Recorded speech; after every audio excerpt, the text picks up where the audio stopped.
ewe but na ife jiri apịa oge ka ịma na onye abụrụ gentleman ka ma onye na-akpọrọ suit na anya agezi ya ntị ihe anyị ga-agwa ndị pastọ na anyị nwere suit na ọrụ anyị jos wụsị ya na suit egosi ya n'ịbụ ihe tegede eze oyiyo asị debi alịta n'abalị a ka mụ na some men nọ ya lia, especially men, and ka ịghọtakwa as a human being ebo ị na-avụ mụ bụ n'owu Igbo na this seat ife nọ ya bụ a hot seat. Anọ m na hot seat mana ife ọ ga-abụ ka ọ ga-abụ ọ mmadụ ga-anị ya. I'm not giving up. Yes. Okwu a ọ ga-enye nwa obere oge na ọ ye ikele okenye eze ụmụ iyo Mozabu Njani Obinna Brown na ndị G Chuks Rufus Fort TV Blessing Obi Gabriel Silvanus. Yes. To and later my fans are later before the antagonists. Antagonists. Etiechasti wetirias maka ọbụrụ ovu ọbụla Igbo a nọ nso Jongo Gotex Nwamkpo Okoye Ngozi Ezeakụ nwanne Prime Minister etili ya PM ka dịkwa ka o si wee dị Peter n'ebe onye eze Abraham Uzoma abụghị na ebe chaja ya na-akụzi ka ebe ị na-akụ wee nwa ya nwelụkwa lụrụ ọlị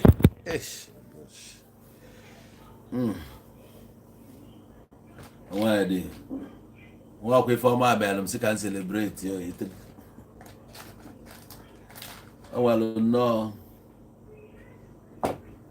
onwelu one of my fans nwe ndị na-agụrụ akwụkwọ ebe ha na-ekele m na fa agụrụ akwụkwọ mmadụ pụta sị one of my friend, one of my fan, one of my ọgamgbe ọbụla itili one of ị na-ekwuzi okwu ofu onye so ife anyị na-try anyị define onye a that object or subject ị na-try ịtụji aka ịma na ọ ga-abụzi ị ga-etinyela ya SD a ọ bụrụ onwere ike bụ one of my friends, one of my friend kama ọ bụrụ one of my friends ebe a bụ English language ana m akụziri ha akwụkwọ na you cannot say one of my friend kama esi a friend of mine or my friend chọkwa n'ikwu okwu one of or one out of many friends, one out of many friends inwe so about one out of many friends inwe if we are not correct. So even the one of my fans, one if you watch your kwanya if not each makachika na agwai koni ayan negodia ogolin sala yete ayo so piamia we kwa ngalaje ebulie o we bulie we dochi anya iyetegede hey ala bwana ndị ọjọọ neni ana na packet iyetegede akwefu packet maka ndị osi ọgwụ ya ebuteli ya direct from company oge ọpụta ihe ya na ngwa gị na onye anụ nwabeli ya itegebe for now onwezi va na-akpọ suspense wale nwayọ ga biko agbara speed agbakas nze chinweta ife dị asọ Helen Mama Evans Ken Chinazokoro enu onyi Oliver ka enu egede Christian ngwa na nke eji egede bido ka wepụcha n'ọnụ maka ya egede egede mmanụ egede mmanụ ebe na-ekwukwa ebe obe ogede asọkwa gị bụrụ nke apụta ebe eji ya kedu fis nọ ewem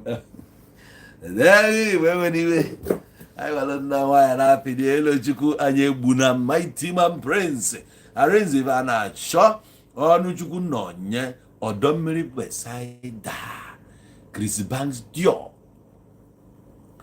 Ụkọchukwu onye buchi. So well okwu for some guys this evening. Fenju we no lo ebe abo for men no na street yetago. And if you we no lo for men no na street, bu na mo abo street king. Ama me na wata. Oh ya bụ na osili ike fu anyị ka anyị suit. Abro na ye nwere ya na wardrobe, he's just sitting there. Yetago. He's just sitting there. Mana iskwa ka iwop tokwa ka fa malakwa na anyị nwere ya. Na nwere. So the thing but men on the street ka nwere okwu for. When they know Ethiopia, Burkina, Senegal, South Africa, Mozambique. All mmadụ na Zimbabwe. Nwanne m abụghị na Zim na anụ ife na-ekwu. Achọ ka nkọwale one thing. Mụ abụ na owu Igbo. I no forget to now. Maka ọ na-adị ka eru one day US, one day Turkey, one day UK, Canada, ndị a niile, India. Abụ na Zim, Namibia, Tanzania, Madagascar, Seychelles. Nwanne na-ege ntị. Anyị makwa n'ụlọ nọ. From this channel, anyị na-ekwunyela unu. Menu na-ekuli ezi na India, gee ntị. We know say una dey there. Menu na-ekuli anwụrụ na Ethiopia. We know say una dey there. Anọ m ọlụ colonization ka nnọ. Anwalụ ndị mụ na fa na-agba ọsọ anyị na-agba na. Ekotego mfe ime life na. Fa emebego life. Anyị ma na ebe ime life, ị ga-etinyelili ọnụ n'ife na-eme kama na fa nwa na onwe fa na-ewelu street orientation here. Onye ọbụla na-ekesa ozi m welu style nke ya na-etinye ama m ozi m. Fa abụtabago, they're out. I would like them. Kafa join no tie anya more on the street because no na street ka ọlụ dị. Oge a na-eme ife Oga Main Market, Oga Alaba International, ife ndị a niile abụrụzikwa kịta. So ife ndị agwa gị ya bụ na ị nwere shop na Main Market, ị nwere shop na Ojo Alaba, ị nwere shop na Mandelas, it doesn't matter. Oga shop ka nkụ ebe a na-enweta shop dị too much. Yetago ọ bụ na ebe na-adịrọ na site, ị nwekwa opportunity move bata na site. That's why ị ga-eji wee bịa onowu Igbo. Achọrọ nke itinye channel m n'ọka, ịchọrọ ka ime nke a ma nke ọzọ. Agwa gị price, ịgbapụ ọsọ. Ịchọ ka ị nweta ya free, man ọ bụrụ from me. Maka mmelụ gị ya free, ka m post o picture gị free, ya ama value ya. You no go know. Ọ dị ka ọ dị kpọba, ọ dị ka ọ dị egolo, onwe ndị golo afịa nna azụ ebe a. Onye ọbụla nwere click nke onye ọbụla nwere ka o eme operate. That's why na mgbe abata nwu na click m. Oge nsị m bidoro asị gị na nọ na hot seat. Ịnọlụ na click ma ihe niile na ebe a bụ ndị mụ anya, brain ha dị hot. Adị chọkwanụ ka irie ha, ihe erinwu ha, unless ọ chọrọ ka ha just malụ mmadụ alụghị. No be say them food. Most of them emego mfa today famụzi anya n'ihe erinwu ya. That's why ọ dịrị ọnụ fi ịrapụ this channel pụa. It's not easy na. O nwere say here. Anọ mara mbọsị ọ bụ na deviate bekwa gwakwa gị niile deviate. Ana onwe ife ga-eme ka anyị deviate ye. Anyị nwere a message of light. So ebe ọ bụ na ị nọ, o nwere ife ga-emekọta ka anyị na-etu oge anya because na situation ga-adịrọ mma. Mana ọ bụrụkwa na a ga-eji your story wee mee, a ga-ebupụta your story. Maka ebupụta your story here, to ihe oge ewe gị iwe. Mana ebupụta ya ebe a, ọ ga-emekwuru self isi ite up. Maka na onye a na-akọ this story, ọ dịrọ ọlịa izi. Gosi ife imewu na ka afọ ife imewu, ọ dịrọ izi. All hot seat. Okay, anyị na-ekwu about somebody, you are still talking about yourself and you are learning. That person in a discourse, that matter in a discourse is even making you ka isi itikwe up. Maka onye na-ekili adịrọ mgbe ikpo ntu. That's why na ije n'ụlọ ụka, they capitalize on that same story. Fa nwee ike deviate ka ebubata ya na another difficult angle. Maka ebubata ya ebe a oge tie fanwa in a precarious situation. So the better no leba afano. Now you as onye mentakolu ebe no, your business is not moving. In fact, you are no longer in business. Where is the thing at the moment? Even you knows no what if in even now, now, what do you do, young man, for a living? In Africa, get come back one day and name. Masia na name business, ke business name. Masia na nagwa akwọ, nagwa akwọ. Ngasia na na lolo ibo enwe job. So if you na onwe ka osi where dey ma kwudi fi na eme, I came here for you. Abro kwa so na abroad o. Onwe ndị nọ na Lagos ebe a need no onum this night. Even you born gị bụ Lagos na Nigeria niile mbudo ebe nọ, bụ na Lagos ga abụkwa America enwe na Nigeria. To whom much is given, much is expected. Based on name on Lagos.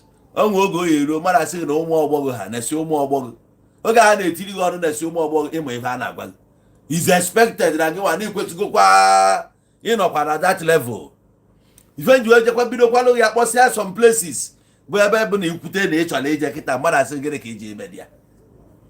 Ojikwa ya bụ na ilu edi ya na ịya afụ ndị na-agba oke moto. Ya ọ bụrụkwa na ije n'ime afụ na elu. Fugasi fe dia nga ọ dịkwa dia. Ọ dị dia. So whereby ni fugo onwe gị dia. Mana odoga anya na enetughị anya onwere onye na-afụ. I still want to tell you na ọlụ dịkwa. Imede nọ n'ebe a.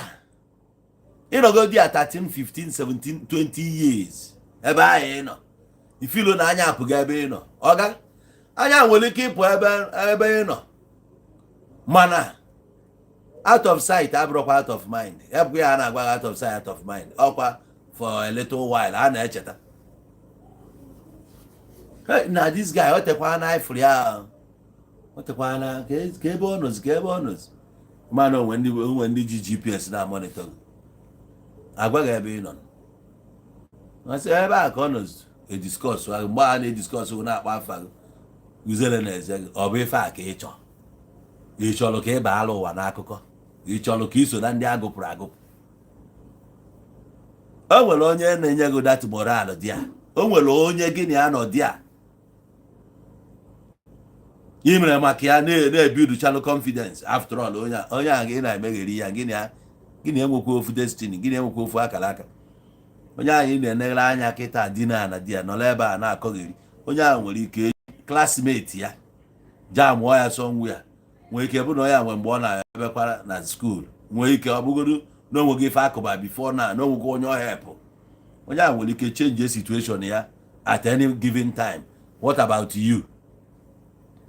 And even jagwa gị abụ na ị na-anya efu dat na January anyị banyere ụbọchị ya na ife anọ kịta September 3 months ka ọ fọ. From January ruo kịta nwaanyị dị ime ya na-akwado ịmụ nwa now. Onye dị serious chọrọ ịlụ ụlọ alụsịbago ụlọ ya kịta kama ọ bụrụzie nọ na lintel level agbala ebe jede. Onye chọrọ ime travel emego travel nata ma ọ na-ekwu okwu nnata by now. Maka October ka ndị mere ọfụma ji apaki akpa. Ọ next month apaki ba akpa. November men ụmụ ihe a na-eme nọ na street a na ụlọ. Na-eweta aka November 28, 29, 30 ọ nata ka o wee nwee ike dozisie 1 or 2 ọ bịara ime. Ọkụgide na-eweta aka 2nd January ọ na-alụ onwe ya ga ị na-agbakọ efu datina ka anyị na-ekwu okwu day anyị na-akpọ afa ka a na-akpọ age. Ọ bụrụ na dị 39 wee na January ọ ga-ihe na-achọ ịkwado na-abụ 40 years. 40 years old jee na miro ga ahụ ị na-ene anya efe o kụzikwelu gị ogbe etu ị dị taa. Mana anya ga na-afụ that face every day. For that, he might have carry changes. Go to na awa here. It afia. Isi awa na apụta ma vụ ọnụ. Ọ na-adịghị ka even. Mgbe ha ji apụta bịara ọga. Egwu change go side. No time. Ezigbo ọlụdọ. Ọlụdọ. Obi aṅụrị ngozi na-adị, ọṅụ na-adị, joy na-adị n'obi onye ahụ. Nke mere one thing achieve in a year. Ọgụ ụbọchị ị ga-anọ obere oge kịta ndị niile egolo anyị na Washington Estate apasị balụfa akwụkwọ fa o nwere joy na-adị ekpotere gị akwụkwọ gị inene anya isape nke idebe isape nke idebe isape iwerekwa ya fai iwere ya debe o nwere joy o nwere obi aṅụrị ọ na-ebute and ọ the effect bụ na ị na-ene onye a adịgodo younger obi aṅụrị bụ amụ nkeni ife mere na look younger bụ because na dey happy muscle niile dey relax ọ bụrụ ebe vere nerves ga dey achọk ogbeni nwanne m ogbeni n'ọba Oluchi Osu nwoke afọ nke feneme na France agree ọdịnaka John Usman Diallo Amaro Bello on ekena all the way from Johannesburg, South Africa. And they represent of Mabrille. You got to Woke up on our body day. I'll give you na 35 years the Abro guarantee. 35 years. When you have the 35 years, the 40 years, the same thing, the same age. You go on Christmas by the time you 35 years. Oh, must hear about Christmas. Ọ na-adozi ga ọnwa ka iji iti ka ọ bụ competition ọ bọọlụ ka eji egba nwaanyị labe ka ị na-eje la ka ị na-eji iburu kedu ibe so nwee ezi ife na-eme gị ka ọ dịghị ka ya sị hey nekwa gap dị between gị na 40 nekwa ka eriri Christmas na eke eriri ọzọ 36 ọ na-adịghị ka ka nọ ya before you know it 37 ọ na-adịghị ka ka nọ ya before you come know it 38 ọ na-asị na anọkwa 38 and 38 I forgot ụmụazị dị 32 33 gị na fa na-ayịkọ ọ na-adịghị oke ka bụ ụmụazị before you can know it ịkwa ya 40 ọ na-eme vam ihe aghọta ka o si wee mee inezi na ụmụnne gị ndị tọrọ atọ ụmụazị ya ụmụ nwanne mpaghị ndị nya anyị na-apịkwasị ana-eke nwaanyị na-agbapụ nkwụ a na-akpọ gị senior brother gba akpọbara broda ịnaribego fenozibo ụnanka retirement na-esi Ronaldo anya how many years nke ọ bụkwa na 45 age anyị na obido anyị ma mgbe ọ dị 17 years ị na-anya ya ama na 17 egosi gị 11 ị na-afụ egosi mgbe ọ dị 7 years ị na-afịa na ka ọ dị kịta 36 37 na-enya ka ọ dị ị were ịgbakọzie ngị nwa onye ji ego dị ona gị nwa na-enwe achịcha iji isi ya dị ka agha ngụ nwada agwa gị direct nwoke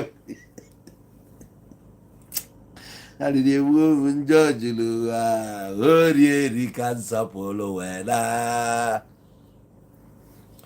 ha na-akụ ha n'isi anọkata stress ahịa ekwedo osef ije kpụọ isi kwuo na ọzọ ibu ntutu ihe atọ na-ada isi mmụọ keka njọ nwere ọba bụ na ije na nke very wicked souls anyị ejide anyị echichakwa gị ya na ntutu echirikwu ya chipụtakwuo ya tie ka ọ bụ ụwa na nwoke ma onye ahụkwa ancestor zọeri ọkpa n'ọhịa nke ka njọ na ha na-akwari onwe ha ugwu iri a na-atụtụkọsị ụmụ kirikiri ụmụasị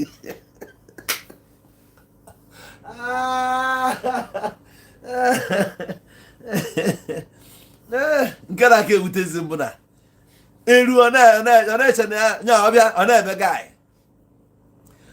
gaị na afọ ọ na-achara white odozikwabara gị nke a ka ị na-afịa mana nke isi na-ayeti ya dai ọ kweghị ọkpụọ ya akpụọ mee ka ya chọọ na oge klipa debe everyday opụtala n'otu okwocha ya nwoke mgbe ihe ọ na-agba n'alụ ọ baala ụwa n'akụkọ ka ya esi wee na-egbu ya na-eme mitin nke na-egbuzi bụ na olu to that stage ị na-ene the guy anya the guy eluzube confidence ebe ị ga na-enwezi ya n'occasion ọ nọ na ndị na-eje eme a na-agba aka eme ya mana for ya nwa inwe total participation ya nwa mago position ya n'occasion a ọ dị ka ijebe ebe a na-azọ ki na kodru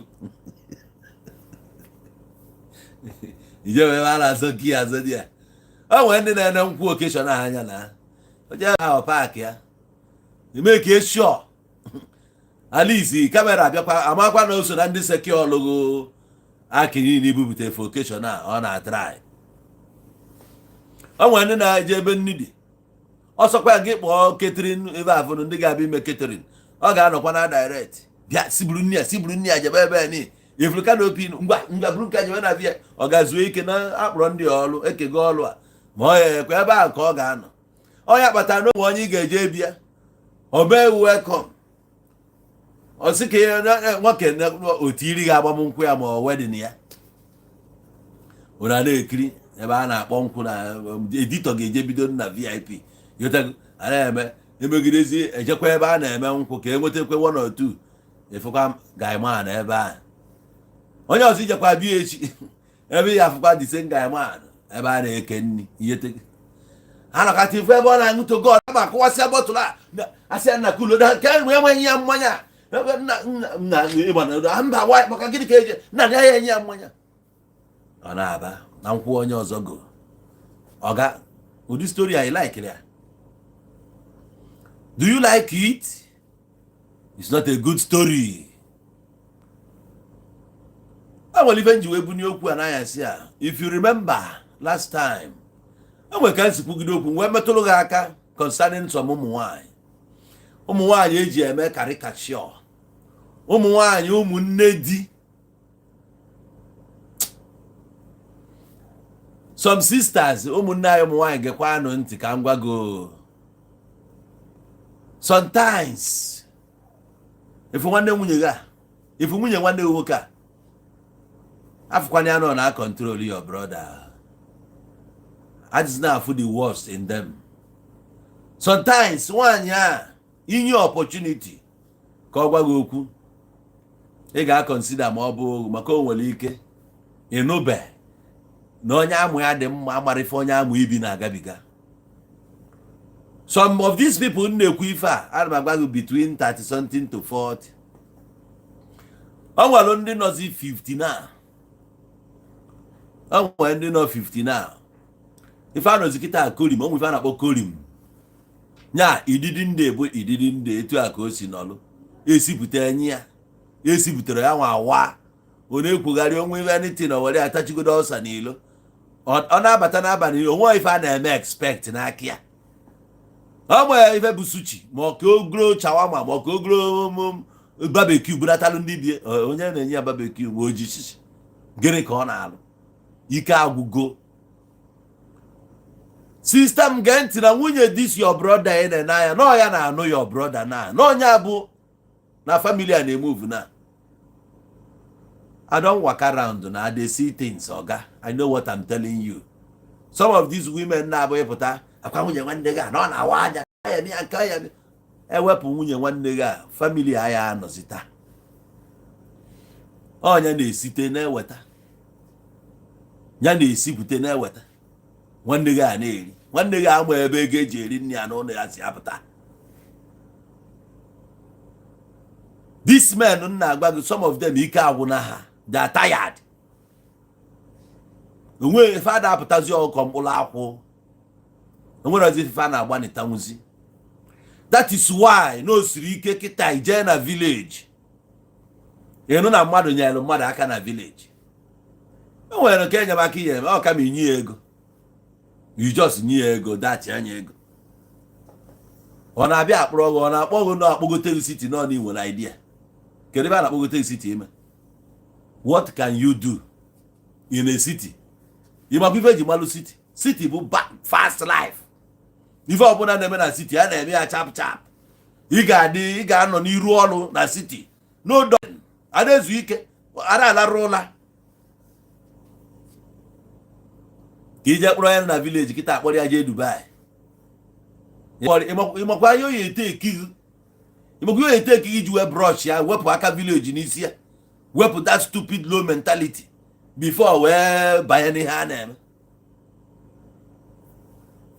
Ije kpọgoti ya kịtị wee kụzibere ya app dị na phone kụzibeziere ya ụmụ apps ka esi eyuzu nke a ma nke ọzọ ịkụziere ya ka esi eyuzu phone na ọ bụ iche na iyuzu phone bụ ụzọ star 123 ma ije na WhatsApp na Facebook mgbagbo onye na village ya si ajego no Igbo TV na YouTube just gbago dia o wa YouTube na amoye na gere bi YouTube si ajego ni Instagram na amoye bi Instagram na aka iko if you go better na some people bia honestly I that ya go ade etig na budget ka edurugo po onye na-edu apụ bụ before money na investment n'isi o nwere ibe na expect inweta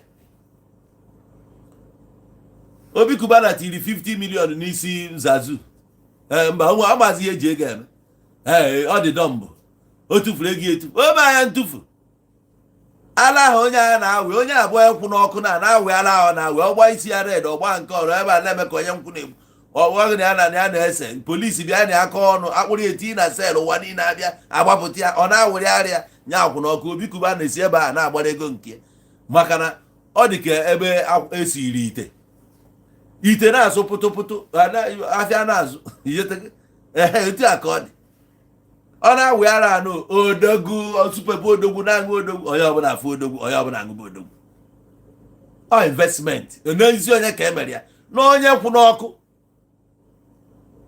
So most of these men na-agba gị kịta na ekopụsigo ha ncha niile o nwazi nke netwọk ya na-abịazi full ha ka nọ na 2G life agbanarigo ha na life don pass them, you don waka go.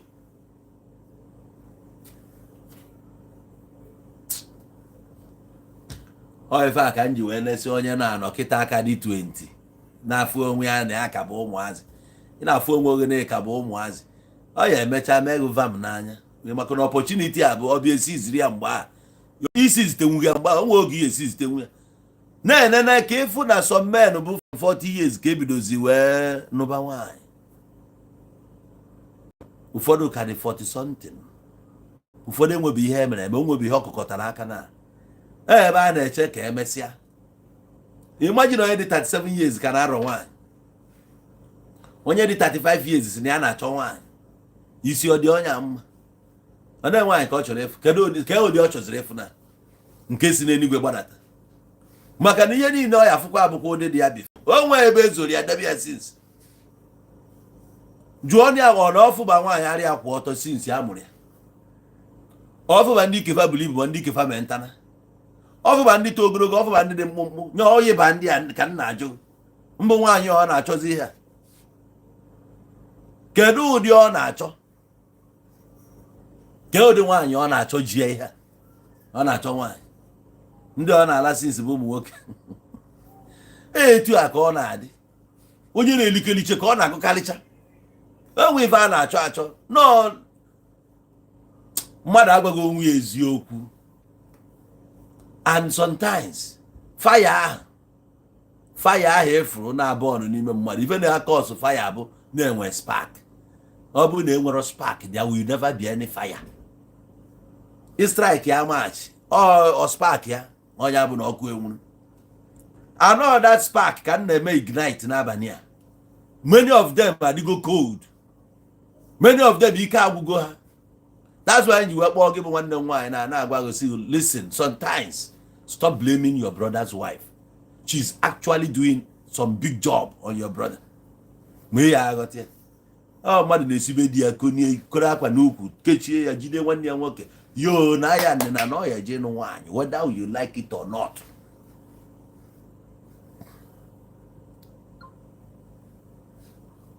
ma ọ sọrọ kama gị na ya emecha anya ya kpọgasị after 2 years ọ ga-afụ female ya okene gị iche.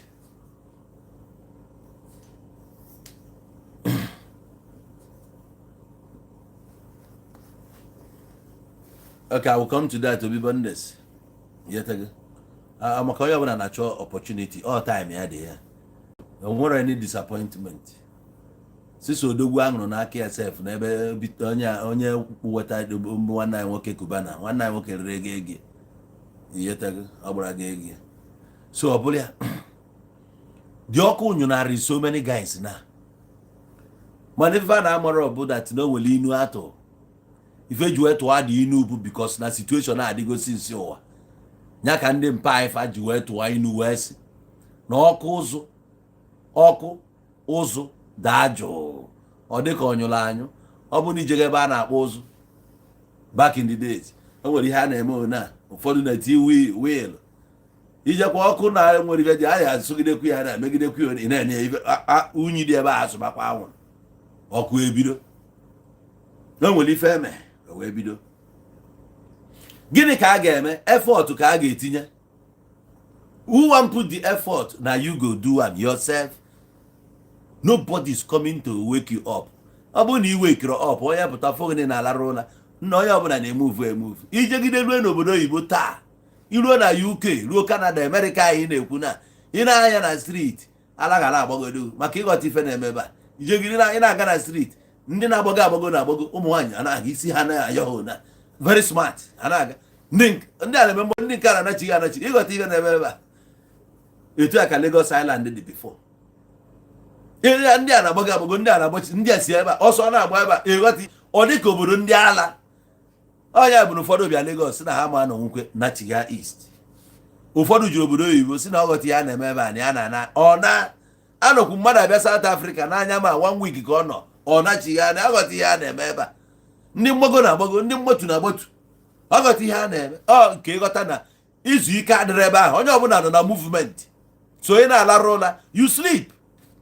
Onwe onye ga-ahapụ movement ya bịa na-eweki up bịa nwanne m ngabịaba asị gị ya ekuni na nna chere anụ m na chere biko chere arazụ jesi ike ịgbakọtazi ọsọ anyị dị used to. Onye na-elikeliche ka ọ na-agụkalicha ịnọrụzi ahịa jebe ka ije na miracle ọha bụ ihe na-ewe esere mụ na ga kpata nji ekwute okwu ife gbasara ụka ọ na-agba m agba na ntị maka ị nwere ike isi ụka ọsị mmadụ dị lazy. Yes, o mere miracle introduce gwago na mmadụ ya agbara aka moto nke nwa bụ onye doro gị anya onwe aka izi dị related to ịchụta ego moto ị na-eti eti ikwe echi na enwere power night ị hapụela ahụ ụla chee echiche ihe ka ihe si ya survive na ndụ ga ijebe ebe a ewelite kii moto na somebody ga-enweta kii before the end of this year. Amen. Ọ ga-nwa ihe ihe emekata ka ị nweta kii moto ada atọ ụta kama ọ bụrụ ijiri ori jezuo onye ezuo.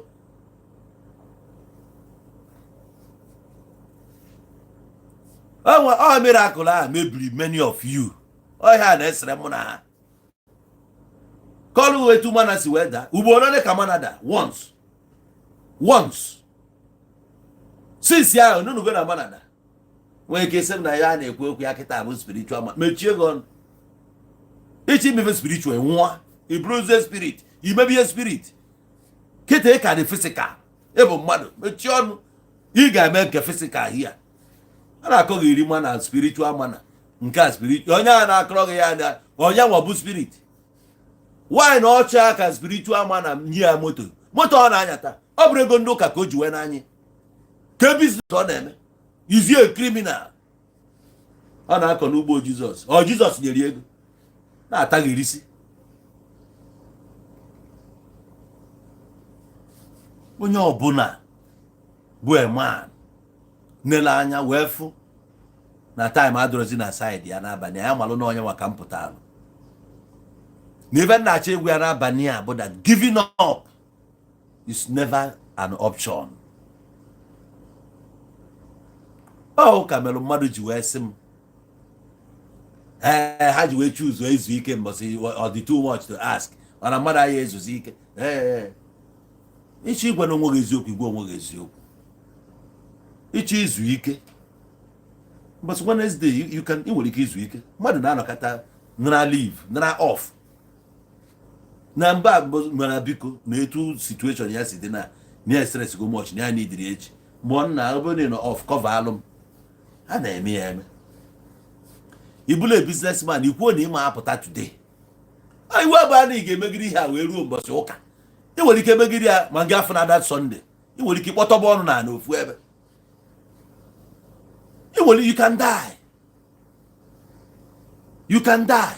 Ị na-ehope na mbọsị ụka ka ị ga-ezu ike ahụ ga na-agwa gị izu ike mbọsị Wednesday ma gị izu ike Thursday ma gị izu ike Friday esi mba na mbọsị ị nwere ike ịnwụ na ị nwere ike ịkpọtọba ọnụ na anytime nwụọ anytime arụgụ inele anya fụ that na n'onwe na ka o si dị izuo ike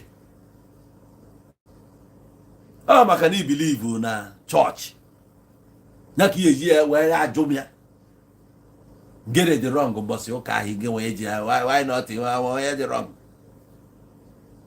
mgbe na-agwa gị na ife dị wrong dị too much na nke nwa at your age ikwesịghị ịda ekwu okwu izu ike na ikwesịghị ịda adị diary go self zuo gị ike gịnị ka ị na-ezu mgbe iruba 60 years ị na-ezu ike kedu ụdị ike ị na-ezu ka ihe a na-akụzi na school these days onye a gosiri na education kịta so na one thing they destroy this western education ebutela anyị o mere anyị dị very lazy. Yes, even our thinking etu anyị si eche echiche asị onye Igbo ebu o nwere ife ndị nna anyị kụziri anyị nwoke ezu ike ọ dị n'inu a na-atụ atụ o nwe oge eruo enu afọ niile ịta anyị nazi ezumike nka mgbe aka ihe achọ ịkwa anụ mkpọ ọtaba mgbe aka ihe akwa mkpọ ọtaba bịa nwa ka ị nọ mgbe a kutere m mmiri o ekutere gị mmiri bịa nwa nye m mkpọ ọtaba m jebe ụmụazị a na-ekwogharịsị n'akụkụ izube gị ike iwe na-afụzi iribezi uru afọ niile ịtara ata ọrụ niile anyị rụrụ during the day mgbe aka ya relaxzi ụmụazị a na-agbagharị ihe anyị eri ede maka ịta gị afụfụ all these years nke na-ekunite na-awọchie ka inwe ike isettle down wee monitor ụmụazị ya niile ịmụpụtara wee mara ebe ya na channel each one malụ their talents. Eketa bụ oge eji ezu ike a ka izugidere na anyị na-achụ 50 years na nothing iwepụ ọnụ gị a na-asị niile ezu ike ọ bụ izu ọ na 70 ka ị ga-ebido ọlụ ọ na 60 ka ị ga-ebido ọlụ onye kwuo ya ọ bụrụ na ọ na-agba chọọchị mgba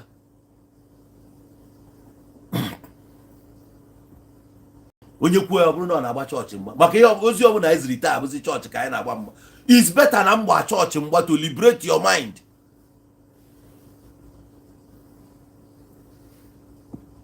mara na ajime na alarụkwa ụla ọhịa abịa etu nsi bi ụwa ka isi wee bịa ịma family nsi ya apụta eme ije m n'ụwa mmeji wee bịa izu ike enwere ike ebe isi pụta ego dị ya ime aka na onwe ndị ya sịghị ime nke onwe ndị ya aza ebe nsi onwe onye mma kpọ ya aza m ọhịa ka mmeji wee mara na mkpọkwa onwe m aza m onwe m mmezie nne gị nwa anya mbanụ ife a bụ ife a na-achịkọ ọnụ eme nna ife abụ ọsọ onye ọbụla na-agba n'isi onwe ya ọmanụ na ọsọ a nke gị ka ị na-agba nna agba my own ọ gba mfụ onye na-achọrọ ịgba ọsọ nje sori ya maka na ike gwụrụ m achịkọ anyị nche niile anyị nche je grupu tugeda si na anyị nwere religion gị na ebe a na-eje ekpe ekpere achanye anya n'elu ayọ ayịyọ mgbe ọbụla ihe ọbụla mere akụ etu a nchịkọ anya na-aza ọ gị akụkọgheri ka ị na-akọgheri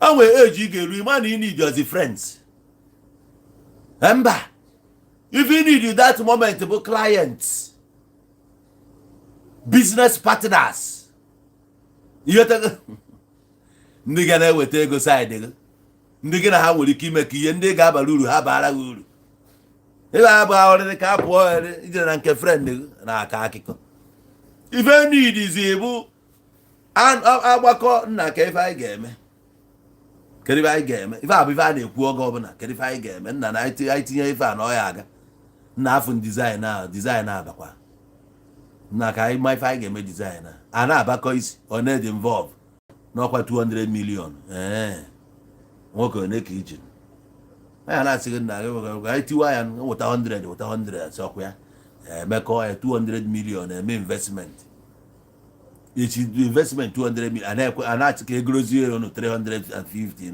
na na-ajụ onwe ụnụ maka gị onye a na-egogharị ọba a na-ekwu okwu nri na-adị ndụ brain a na-agbago ọ bụrụ na design a ka bara ekwu okwu ọkwa mmadụ na Twitter ka ọ lecha Twitter ọ na-akpụrụ ụla ọkwa jireje create kwa another one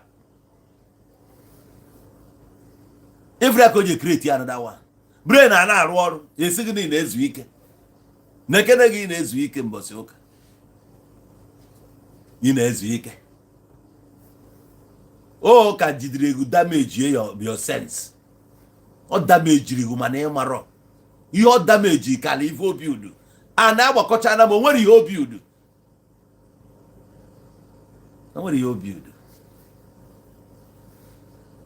fụ nwanne gị n'anya dịka onye nwanyị Jizọs Kraịst fụrụ chọọchị ya n'anya ife abịa ọ ga-eghe a na-aka abụrụ ife anyị na-ekwu okwu ya kịta jiri ịfụnanya ga bịa ebe a ka eme biznes ịgbara ego nke ka mgbara nke m eji na yọrọ ya spoil ọlụ nke m finid ebe a bụ honesty weta ya honesty here ka anyị mefe anyị bịa ime ebe a ma afụ gị na mma amịghị ọnụ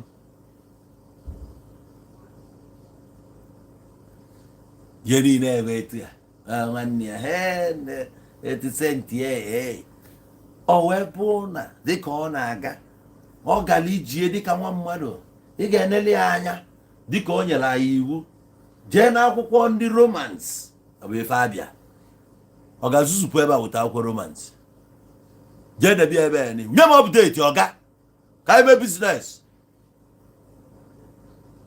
a na-ekwu okwu bitcoin ma mmadụ na bitcoin gbara ego na Naịjirịa nye m guys update ka agbara ụgbọ na-aga aga na otu igokwa ego taa na nke a perfect money nke a USDV nke a bụ nke a na-ekwu okwu ihe na ụgbọ na-aga aga ekwukata okwu bitcoin ntị ga-eje dị ya maka onye ọbụla efuru bụ laptọpụ na egwu wayo ọ ihe kpọrọ ya anyị nwarụ na Facebook ndị nkọgheri nwere ihe a na-arụ go and look for something to do anyị na-explore opportunity na survive ọ bụrụ sọ tụrụ ịkụ asịrị ka eji a survive mmadụ nwere ike kpọọ ihe emenwe ifedio na yes na ị ga-eme eme nya biznes onye nwere ọrụ ya ma ka esi wee mee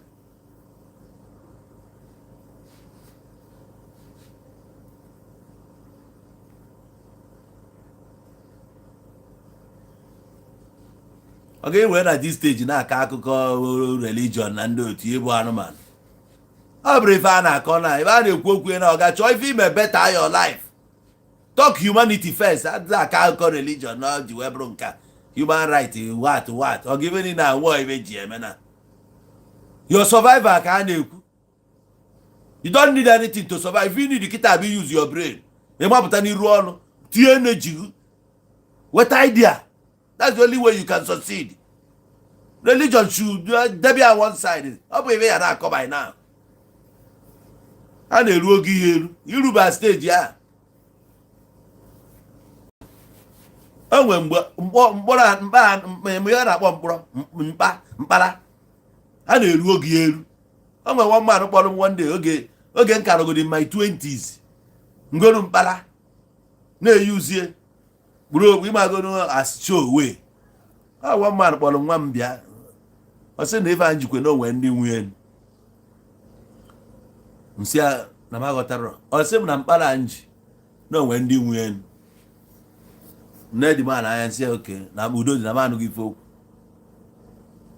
Oge nnata South Africa all my mother na-eyuzu mkpara.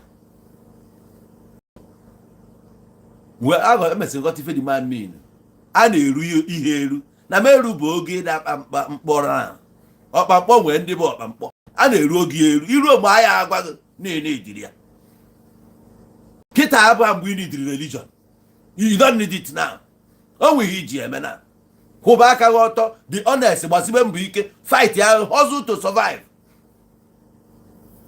Onwe oge ya eruo a na-anọ ya etu esi enwe otu nwa obodo iruo steji itinye ọnụ ihe na-eme n'obodo ka obodo dị mma a ga-agwa gị ihe niile ka agwaghị ya ama n'otu a na-achị kịta bụ otu ọganiru chisịa asị otu nwa obodo na-ewepụ aka ndị fatọlụ ewelụ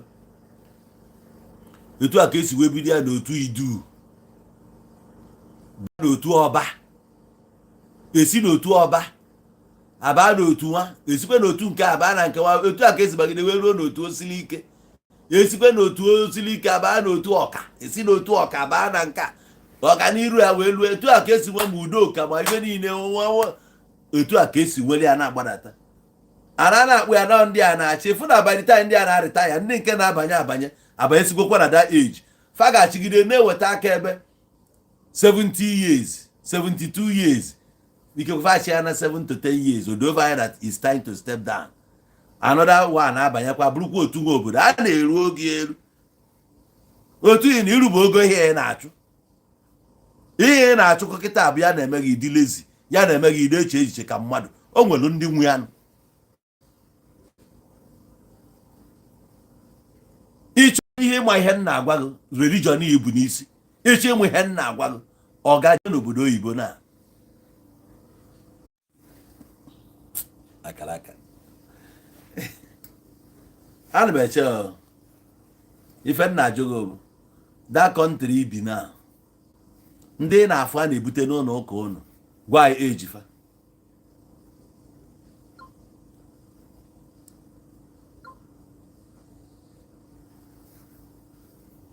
ama m ihe na-eme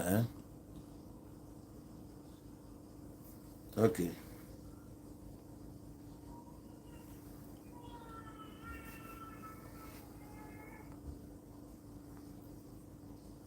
I'm on because of this network. I don't know. But let me check.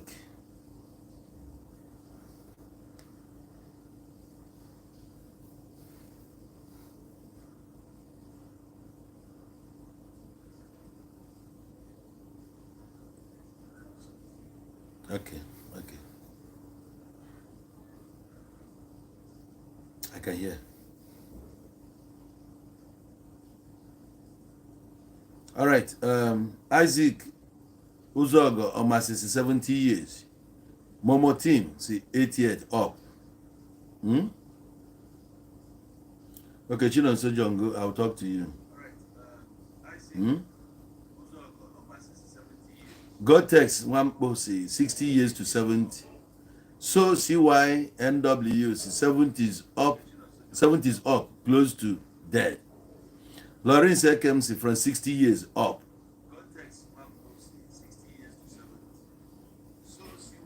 Then does on this thing now buttress by my point. Can you not see? Can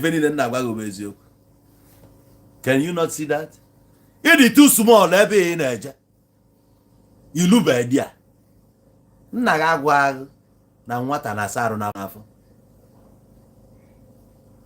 iluo stage ya o nwere stage age ị ga-elue na 60 something years oge a ka ị nwere ike a na-akọlụ gị akụkọ ihe mmelụ na Damascus na ifene ọrai mụọ wit ife ndị nna anyị kọọlị based on obodo idu na ọba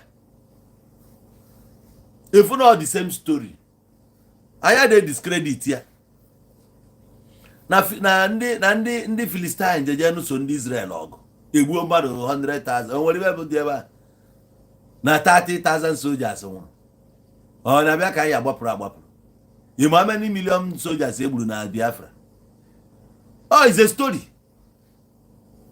ama mi na aghọta a na-akọlụ gị oge ife aba akụkọ eji a relax o nwezi ọ dị agha ọsịsọ maka nkịta ihe niile a na-akọ dị a o nweghị ihe na-aghọta gwa onwe gị eziokwu na o nwere ihe na-aghọta onweghị na-aghọta nwoke ibe ya kwuru na-asị gị the book of Galatians chapter 19 verse nke ọ ga onweghị ya na-aghọta dị ya hụrịta na onwe unu n'anya ọ nwere ihe dị ya ya ebe na-asị ka akụkọ a because na ọ bụrụ na gwa onwe ezo efu na ebe a na-akpọkwa quotation ị ka bụkwa fon gị n'aka ị na-escroll na-emekwa WhatsApp n'ime ụlọ ụka ahụ ị nọ ị nọkwara TikTok n'ime ụlọ ụka ahụ ị nọ na-achụ nwa ụfọdụ ka na-send the picture ya fụgo man of God so na-akwa na bishop ka ọ gị n'oge a na-emekwa benediction na ndị otu na-escroll nwaanyị na-eyiri panty sef yes ana m afụ na network a na-enye m nsogbu ka m bịa ka m release tugodo sorry na-ewe n'iwe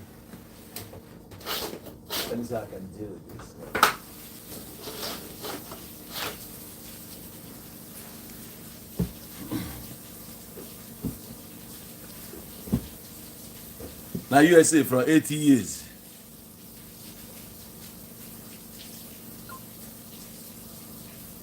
Network. What's wrong with you? Get on my network now, Vania.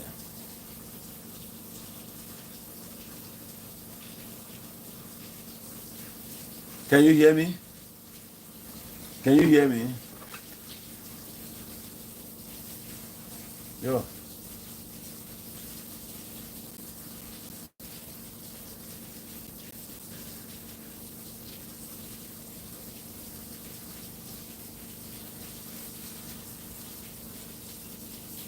Oh, John Olatunde Ayeni. You can hear me? All right. You're welcome. So, okay, yeah, the network is back. All right. Onwelo stage ị ga-elue. Na-ekwuzi ife a na-ekwu relax ya. Onwe ndị bịara ozi ọma n'ogbe iwepụta time weluzie obi gị nọrịa akọbịa akọcha ịmago na ihe niile end na love. Oge onwezi ihe na-agbagharị. You are no longer in a hurry. Yeah, Usman Diallo. Load shedding all day. Yeah. I don't know if you are getting me. You take onwezi ife na-agbagharị there. At 65 or retirement age. Gị na nwunye ga relax zian. Offspring si ụmụ gị take over the business. Ka ọ bụ onye ụmụ ya takes the business ọ kere ha zike. Ha gbabazie mbọ ya nwa go oke. Nwoke na nke jide ngị nwa na nke na ya bịa nwoke m na nke onye na nke ya. Relax ya. Ịgbasigo ihe niile a na-agba n'ọsọ. Ụmụ nwoke ọ dị iziri take over. Merebezi ihe gị nwa relax ya. Oge aka ya kpọ okoro n'ụka eza. Asị gị na Jizọs bụ nke esi a onekwe. Ma bụrụ na anọ ndị gị na ha na-ekwukọrịta by then. Ọ bụrụ kịta anyị dị busy. Ya ka eji ekwe mmadụ ọnụ ahịa. Ọ na-akpọchi shop ya na ya na-eje ekpere n'ụlọ ụka. Ihe dị ka nwa agbọghọbịa ka a na-abịa di. Ọ sị ka ya jeje jụta Holy Spirit ka ọ ma Holy Spirit ọ ma approve. Most of you na-aji iju Holy Spirit akọrọchi gata bịa kwuo Holy Spirit gwa ha nọ be nna ha taa. Ghọsi ọkpọkwu. Ị na-ene mkpụrụ taa na hike agwụ. O esezie foto filter ebe niile. Ihe o mere onwe ya ebe ọ na-achọ Holy Ghost. Today ya na Holy Ghost adịghịzi na mma. Nwa agbọghọbịa kwụsịsị ya iyeri. Kunie chefuo na agbọghọbịa bụ ife nkili. Na nwaanyị agbọghọbịa bụ ife ngala. Nlecha Toza Queen o lechagide ofu onye Korea. Nya ka mmadụ bụ iko gị n'ebe akọba akụkọ ka ije jụọ man of God. Ọ man of God si nne gị ya nọ nna gị. Agwaghị na damage ihe a wetara na sense ndị be anyị na ọ dị excess. Gị na nwoke ibe ukwugharị ọnụ gbabịa na enwere nke a just believe what you want or get away you. Gịnị ka ịmụ ị na-ebilive ya? Kedu ihe ịmụ ị na-ebilive? O nwere meaning? Ọ sị ya bụ na gị na Jizọs na-alahụ every night na-ebili onwe difference o make. Ọkpụ anụ kwesịrị ịma na onwe ya kpụ azụ. Gị na Jizọs na-alahụ o nwere ya na-ekwensu na-alahụ. Alahụchakwa ya pụtakwa n'otu. Igosi ihe gị na Jizọs menwu ngosi ihe mụ na ekwensu menwu. Mana ada amụ aka gị na ya na-emebere na mụ na ihe ọnụ. Ebutere n'afọ ọsọ ndị aka mụ na Jizọs laa. Onwe ya gbasara alụghị na ndụ ma. Otu a nọ kịta ihe nyenwu m visa ije Japan. Ihe wepụta nwu time gbagharịalụ m visa. Kwụọrụ m ụgwọ ya sọ efuru m n'anya. Ọ bụrụ ihe mere ya zuo n'ihu nke ihe na-agbagharị mgbe ọbụla were ndụ gị onye. Jesus this, Jesus that. Church this, church that. Ọ ga-anwa ịfụnanya nwa kọma nwere ịfụnanya a ga-ezu ike. Debịa one side ka anyị kwuo nke bụ eziokwu. Nke bụ eziokwu bụ na ana n'iyi mana ọrịa nke ịma. Ị na-arụ otu arụ otu. You are rotting away. And ịghọta ya. Nekena ujideke na amụgụ wenigodo utu enu chireke na mkpụrụ amụgụ n'aka nene ya ka ịghọta ya na-agwa nenegodi ya ka ị na-afụ your age. N'ọkịta ka ị na-idiri ọ bụrụ na ọma chis suye onwe gị ọkụ na ka ọkụ a na-agba agba ka ị nwee ike sit up nọgharịa oge adịrọ ndị ya ka onye gị na ya your best man your man kịta gịnị ya sef unu aya ebinwe onwe na ego maka onwe onye ji birds of the same feather is it comfortable 32 years 33 34 35 nothing tangible your man ịkagodi ya mma sef no fresh idea nothing ọ na-bụzi brother na-akụzi Sunday school ị na-achịkọ ndị MOD ị bụrụ sista ihe a ka ị na-akọ ihe nọzi bụ ụbọchị dibịa ka ijebe onye ihe bụrụ problem niile bụ n'isi o buru gị o buru nne gị buru nna gị buru ụmụnna gị buru uwe ya niile n'isi ịfụ ihe na-eme kịta mara na ị ga-join the trend ọ bụrụ fim ka ị ya ati wee je ati ọ bụrụ egwu ka ị ya gụ ị na-agụ ya asịrị dị na ya pụta ị na-akụ ya ọ bụrụ isi ka ị ihe banye na-eme ya eme nke ị na-eme na-emesi ike a na-eji gị eji ọ sex lady ka ị na-eme na sex lady ọ bụ gịnị bụ sex lady ya bịakwuo na sex lady nwa enweghị imenwu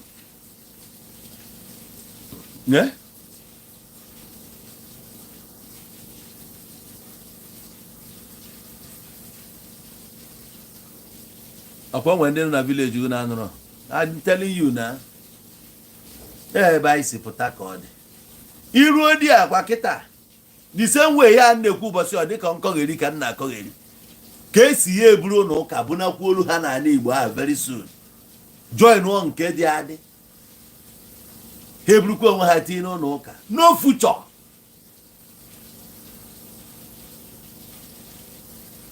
ihe na-agwa m na nwere ndị ya eje na-ele mmiri ebe ahụ echi ndị a ga-ekuru iji ile mmiri ebe ahụ ebe ka ha redebere mmiri a n'ala Igbo kịta ọ nke a ya bịazi mgbe a ka a enwe motivation ile mmiri onye nọ kịta agba na-ejenwu na shọpụ jụọ ego ole ka a na-ele bottle water si na ofu carton bottle water bụ 1000 ogori ya 1000 gbapụ na express na-ele ya 150 to 200 ole bịa 200 lecha 1 carton ịgbakwa ego ọnọ 2004 na ego na o mekiri n'elu ya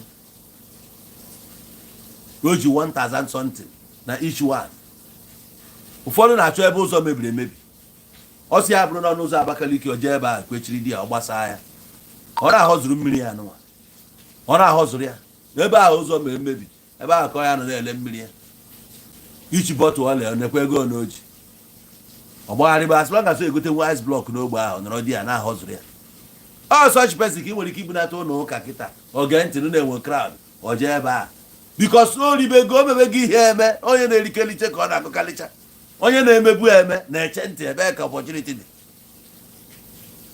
some people enwere shop ị na-akọ akụkọ na maka na efu ego shop o nwere ndị si na ọ bụ ego shop ga-ejide ife a na-azụ na Naijiria nọ na Naijiria na ife a na-azụ bụ trade fair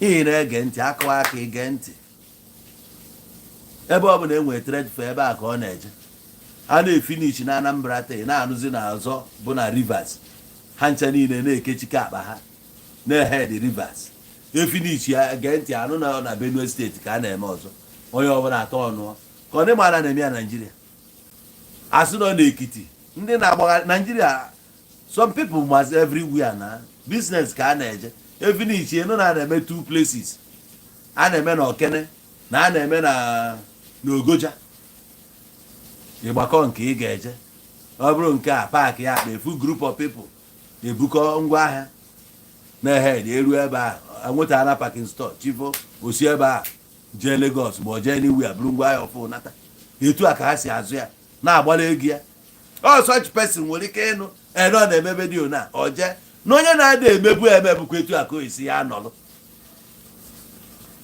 ife ọya n'aka njọ bụ na nwanne ya ji ego na nwanne ya hepụ ya ọya nwoke anụnwa si na ka ezi maka nwoke ọsị hapịa na nga hapụ onye ahụ onye bụ ya nwoke ịmaziri nna ịmaziri ọkwa nwaanyị ahụ na o nwetaziri ego kịta akọzie ya o nwetara ego ka ọnya ọ ga ọ bụ na o nweta ego ka ọ jekwa nweta nke ka ọnya nwa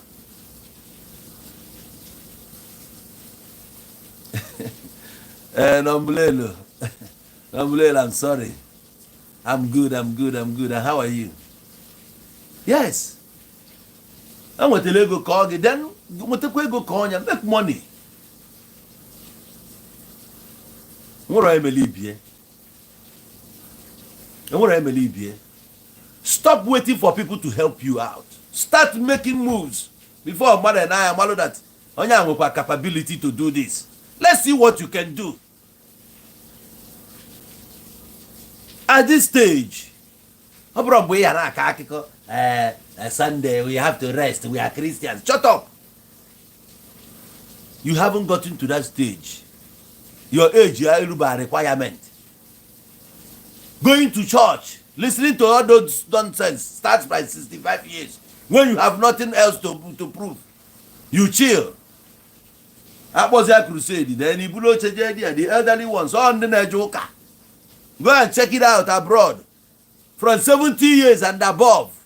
Not you, you are still young, man. At your age, what happened in Jerusalem? What year? 70 AD. Jerusalem was destroyed. And they were taken into captivity. They were taken to this. They were taken to this. What about to Biafra land? 67/70. But 60-something years ago. That was the fall of Igbo land. We were taken into captivity. That's the story you need to tell. That's the books you should be reading. Not the book of Matthew. Not the book of Revelation. What are they revealing to you? Let them reveal to you how you can make money. Let them reveal science to you, technology. That's all we need. We need technology today. How do we develop apps? How do we dictate this? How do we dictate that? What we can do with technology. Artificial intelligence is here. Let them tell us about it. Not telling me about the book of Romans. And what is special about the Romans? What have the Romans contributed to my father's land? Of all the things going on. What did they do? You are telling me about the book of Galatians. Who are the Galatians? Are they existing? Where do they live? And what's my connection with Galatians? Tell me about the book of Igbo land. This is what happened in Enugu. And I'm telling you today what happened in 1967/1970. We were massacred. We were killed. We were annihilated. Wiped away. We were denied everything. Our rights in the country. These are the things we need to read. These are the knowledge we need to pass to our children. Make them to understand how we were able to conquer. How we were able to scale through. How we were able to get to where we are today. That is the better book for you to read. That is what you need to pass down to your children. Tell them your story, who you are. Stop telling them about Galatians. Stop telling them about Colossians. Whatever happened has happened. That was way back. We have no connections whatsoever with them. We are the Igbos.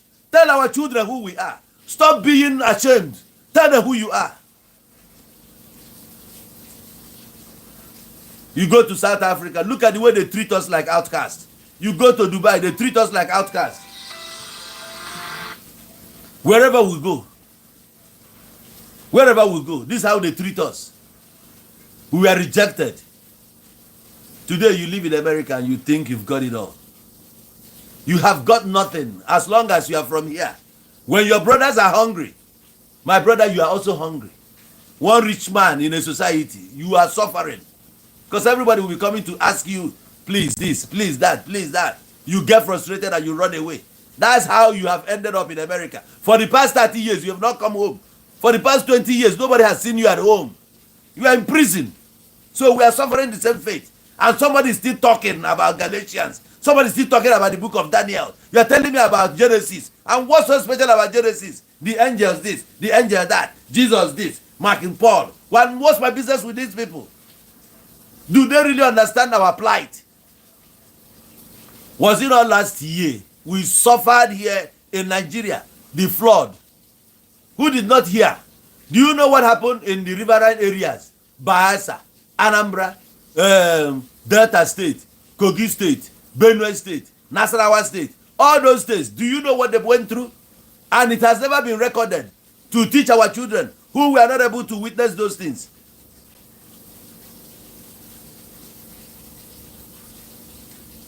Why don't we tell our children this?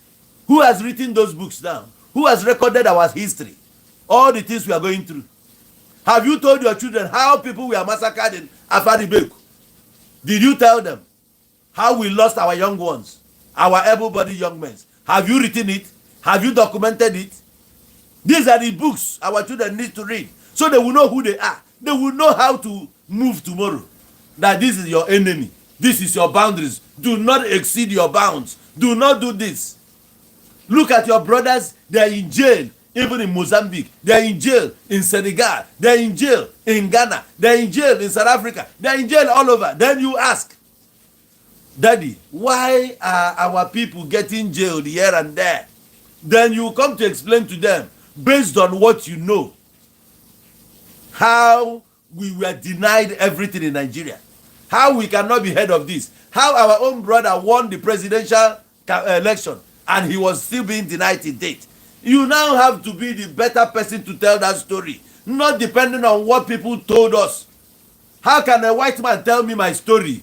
You come and tell me how somebody came and discovered River Niger, something my ancestors has been drinking from, a river.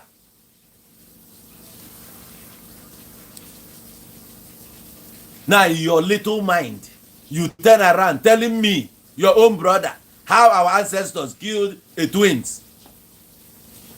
Are you crazy? Have you told that your son? Have you told your son how many children that was shipped away from Nigeria to Gabon in 1970 as a result of Kwashiorkor? Did you tell them? Where are those children? Are they back yet? Why are they not here with us? Have you told them how Igbos were sold into slavery and ended up in Haiti? Some ended up in Bahamas. Some ended up in Brazil. Some ended up in Jamaica. Have you told them the ones that ended up in Liberia? Have you told them the ones that ended up in Conakry, in Freetown, Sierra Leone? You've not told them. So who is going to tell them? Why are you cheating it away from them? You keep telling them to continue singing, and David begat Solomon, and Solomon begat this. And what's your business? Have you told him the name of his ancestors? Tell him the name of his ancestors. He needs to know. That's his story.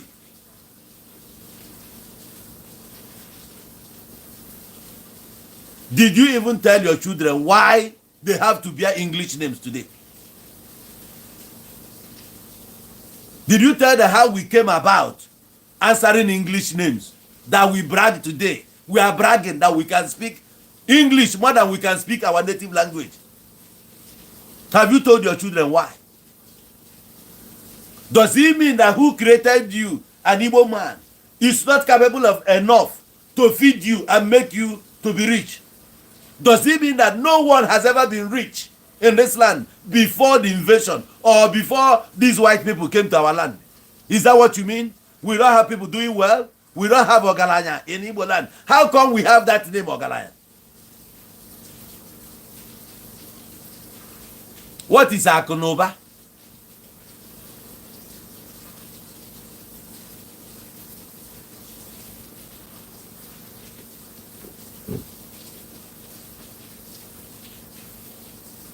That is why you and I, we fight each other.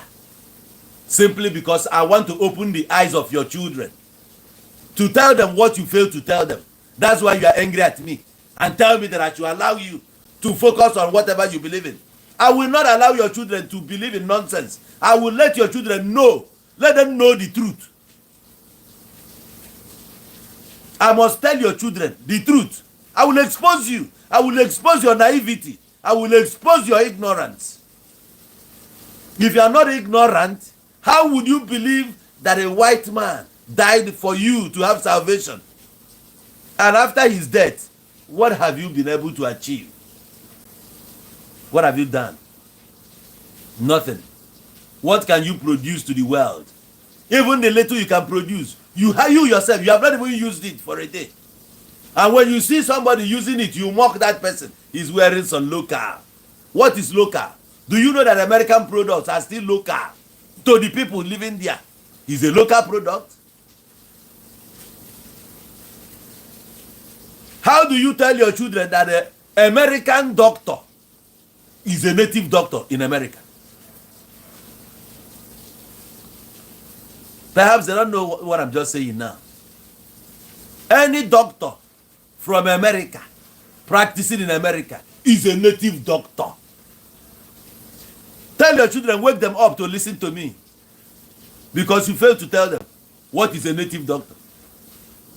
Just because you want to demonize the ones we have at home. That is why they are native doctor. Any doctor from England that is practicing in England is a native doctor.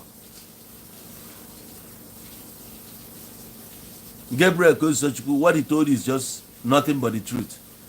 Yes, we have Igbo community in Equatorial Guinea. One of them was here a few days ago. When are we going to start telling our children the truth? Other people don't want to join and tell the truth because they don't want to lose their followers. Trust me, I don't care how you feel, but the truth must be told. We have been sleeping for too long. There is a time to rest, and there is a time to hustle. We are not supposed to be hustling now, but because of the situation, that's why we hustle. And then why would I allow my brother to sleep? You sleep off your time. No, I must tell you to wake up. It will hurt you. Why am I saying this? You don't want somebody who is next to you now to understand your situation, bro. We really understand. I personally, I know what you're going through. I don't even think I'm mocking you. I am not mocking you. I am only making you to sit up and see that you've been sleeping. To see that you've been... Listen, there is a lot waiting for you over here, my brother. A lot. You still need to acquire your own land, whether you like it or not. Or else, you know what you're going to do? You will come back here and start dragging the only plot of land left by your father with your brothers who are here at home.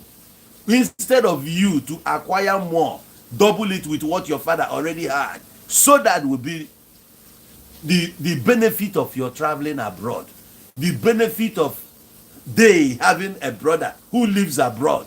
But you are not doing that. You are now in abroad thinking of what your father left, that you are willing to come and sort with your brothers. No, it doesn't work like that. Let there be a difference. And if it has not been happening to you, this is that time, because I'm pointing it to you now, that you still even need to take either one or two. Let it be what you have achieved. You are a man. You have been sleeping. Don't ever attribute it to whatever that is coming from your family. Whatever your family is going through, other families are going through also. It's just packaging that is the difference. The way you package yours is the way you go about it. Because as you make your bed, so you lie on it. So many families are struggling, but they don't want you to know. They think on how they can do this. What if we join hands together? We can achieve this. They say, well, okay, let's see. Tomorrow here there is a land selling somewhere. How much? 700,000. Three of them, they will gather together. Join their money. 200, 200, 200. They acquire it. One down. Another day they hear there is one there. How much? 600. They come again. 200, 200, 200. Two down. Another day again. Before you know it, they now own one a piece. It's packaging. In some families, they don't plan together. Do your stuff, I do my stuff today. Most of them are just sitting there, not achieving anything. And they forgot there's a word that says that unity is power. You see why I said that it's packaging that makes a difference. The way you make your bed, so you lie on it. That's the essence of having a father who is thinking well. To see how he can channel his children. Hey, this must happen. You continue being the father. But some people have lost it because they did not package themselves well. The opportunity came and went by. Today, they don't know how to even face their family. They are seeing themselves as failures. That's where a woman comes in. The mother has been fighting all along. And what happened? Instead of the brother-in-laws to acknowledge her, they turned around and accused her of controlling their brother. Today, their brother is now a dumb fuck, a loser. It's nothing anymore. And then you see where Asani Dokubo says, now they never leave you. That's when everybody will scram. You'll be left alone. You end up in the village. And once you're in the village, the next thing for you is to start overseeing to whatever your brothers are acquiring. You are no longer there. But you're supposed to be there competing in the highest level.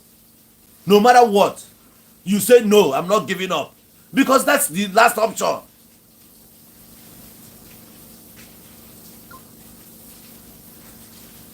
That's the last option. It's not negotiable at this stage.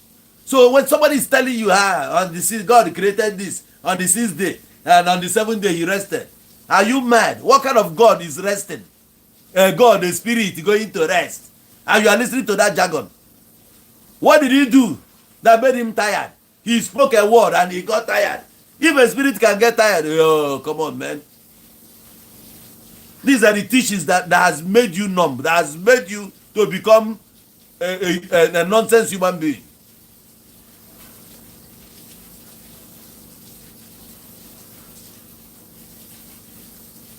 Who is saying this? I should be quiet, that when Biafra come, you shall have no private land anymore. One of the most stupidest comments I've ever seen. What do you mean when Biafra come? So now that Biafra has not come, everybody should just remain like that. Biafra will come and take the whole land from everybody and take control. The one you have built already, Biafra will take it. You have nothing anymore.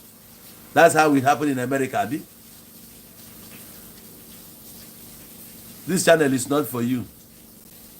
You better take yourself away from here. After all, this is not Biafra channel. Never do well, Zenwe, no way. These are the kind of people you go and align yourself with. Our friends. Eh?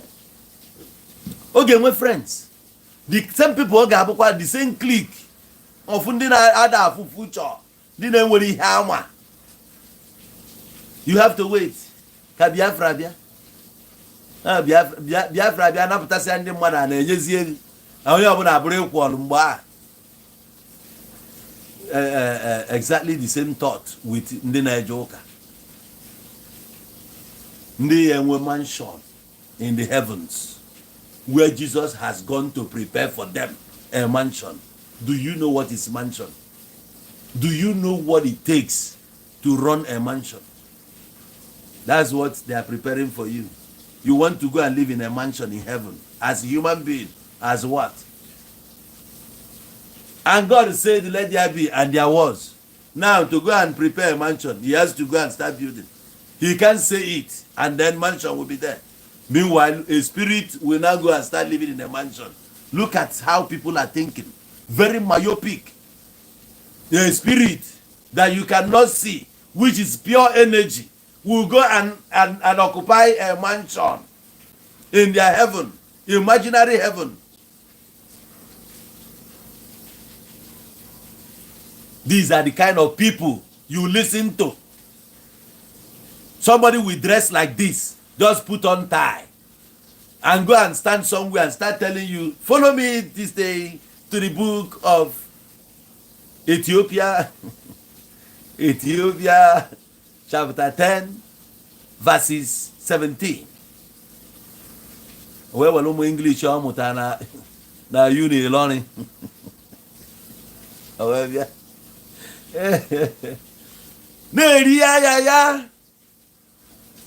Oya kekunie akwa egosimu na oriri so ebe bụrụ nwunye mata atakpọba ya. Nwata nka ama mi ofu na oriri so ma. Ka je buti ya. Ihe ọ na-ata ya ka ndụ ọ dị ebe a. Gebe nzuri ya. Mesoro nwa azofu ya nwa. O nwere ife ihe ezo like this. Ịchọtazi ya bụrụ n'ọka. Na ihe eji eri ụlọ ọrụ na ya ebe a. Ego ole ka a na-eri ya? Na ya 1000 naira ihe ngori. Na ya ebe a.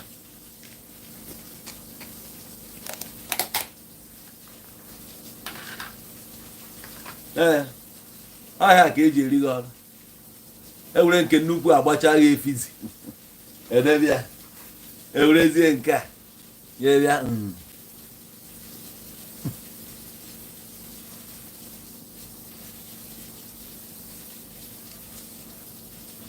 ebute iko dorime na-ebute gị ya befe a na-eticha gị ewepụta eficha maka ibu awaka ọnụ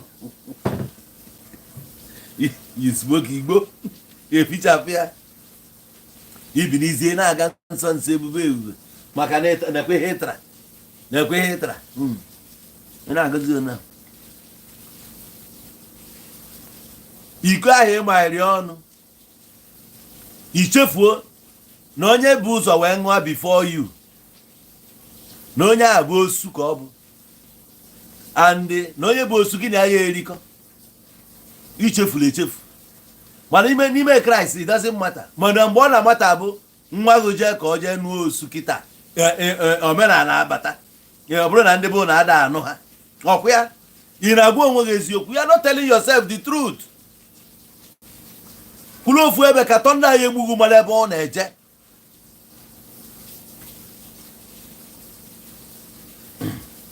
Onye ọcha bịara abolish elugu slavery, why not abolish osu caste? Ka osu adịrọ mgbe ọ bịa. Onye ọcha mere nke a, onye ọcha mere nke ha ewepụ ndị ọcha this, ewepụ ndị ọcha that. Ịka agwa na ewepụ ndị ọcha na ya enwede asụsụ taa. Ewepụ ndị ọcha ya enwe ebe anyị kpọrọ ebe anyị. Ewepụ ndị ọcha onwe nri anyị ga-eri. Maka na ihe ifuru onwe gị today as a useless idiot able everything bụ ndị ọcha, ihe ọbụla ndị ọcha, ihe ọbụla ndị ọcha. Onwezi ihe dịka na trust onwe gị ma na believe in yourself. Fana we have low self-esteem. Ọ bụ na you use that word, you use inferiority complex. That is what most of you are suffering. That's why you don't believe that there is something you can do on your own. Everything you have to ask. A man came seeking for your hand in marriage. You went to go and inquire from Holy Ghost. You want to go and inquire from your man of God. Perhaps he likes you. He's been targeting you for sex. And once you go there, he will tell you, forget those people. I see those guys coming from abroad. Don't ever run for your life. Run. The man of God has spoken. And this guy will text you. You'll be like, the thing is, I'm sorry. I'm not interested. Yes, that. Before you know it, a block what the person. Here, your man of God, your man of God, your man of God. You end up as utter, prayer warrior, this, that. Before you know it, you are approaching 40. And menopause is there. Not everybody will run away from you. We still have 20-something years littering around. And somebody is coming for you at that stage. When you are still having deals with your man of God, having issues that you have to go and sort with the Holy Ghost. And somebody will continue asking, who did this to us? Nobody.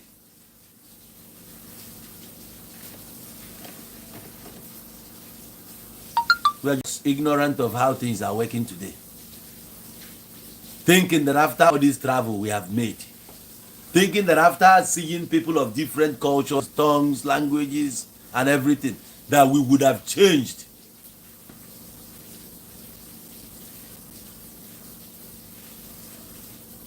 You understand?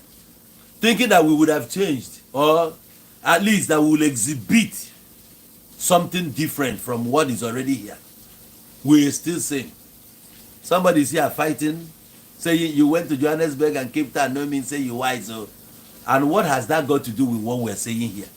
If you think that traveling has not made me wise, then why don't you use your own channel and make people to be wise the same way you are wise? You are not doing it. You just have to come and fight somebody who thinks that he is wise.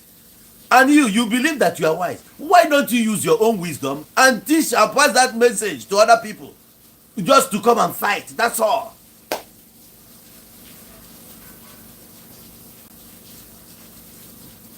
We. You have to say we don't go. Eh?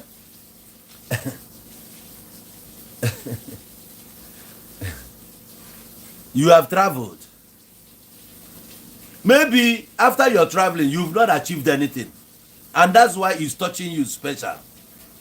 That's why you are angry. I like it. I want it to touch you so that you wake up. If I'm not wise, then maybe you are wiser. But for the fact that you are not using your wisdom in the right way, it shows you are foolish. What's the essence of having sense, being wise, when nobody will profit from your wisdom? You see that you are not wise. You are not exhibiting anything to show that you have traveled, like you are trying to claim here, that you have traveled this, there. After traveling, what have you been able to do? What knowledge have you imparted on the people who have not traveled to see the difference? And you have not done anything, so what are you claiming? Yeah? So since they say that travel is part of education, why don't you educate your people with your traveling from all the things you have seen? At least I traveled and I could see that church is for people who are old, people from 70, 80, 90 and above. Not somebody who is still tender like me. You want me to continue resting now? I can't. Besides, we have a culture where we came from. I am an Igbo. So I'm acting according to what I've learned. Yes, I learned that church is not a bad one, but it's for certain people.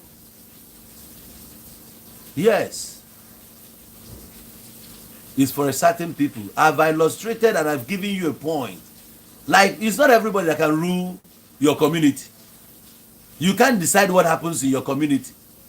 You get to a certain stage where you will join. You get to a certain stage, if I'm on a stage in life, I used walking staff, walking stick. I used it as an example. When an old man approached me and told me that this walking stick, there are people that owns this, so you've not gotten to that stage. If you insist, the thing, the spirit or whatever force that takes people who are using it will still take you very early in life. They are using it to support themselves.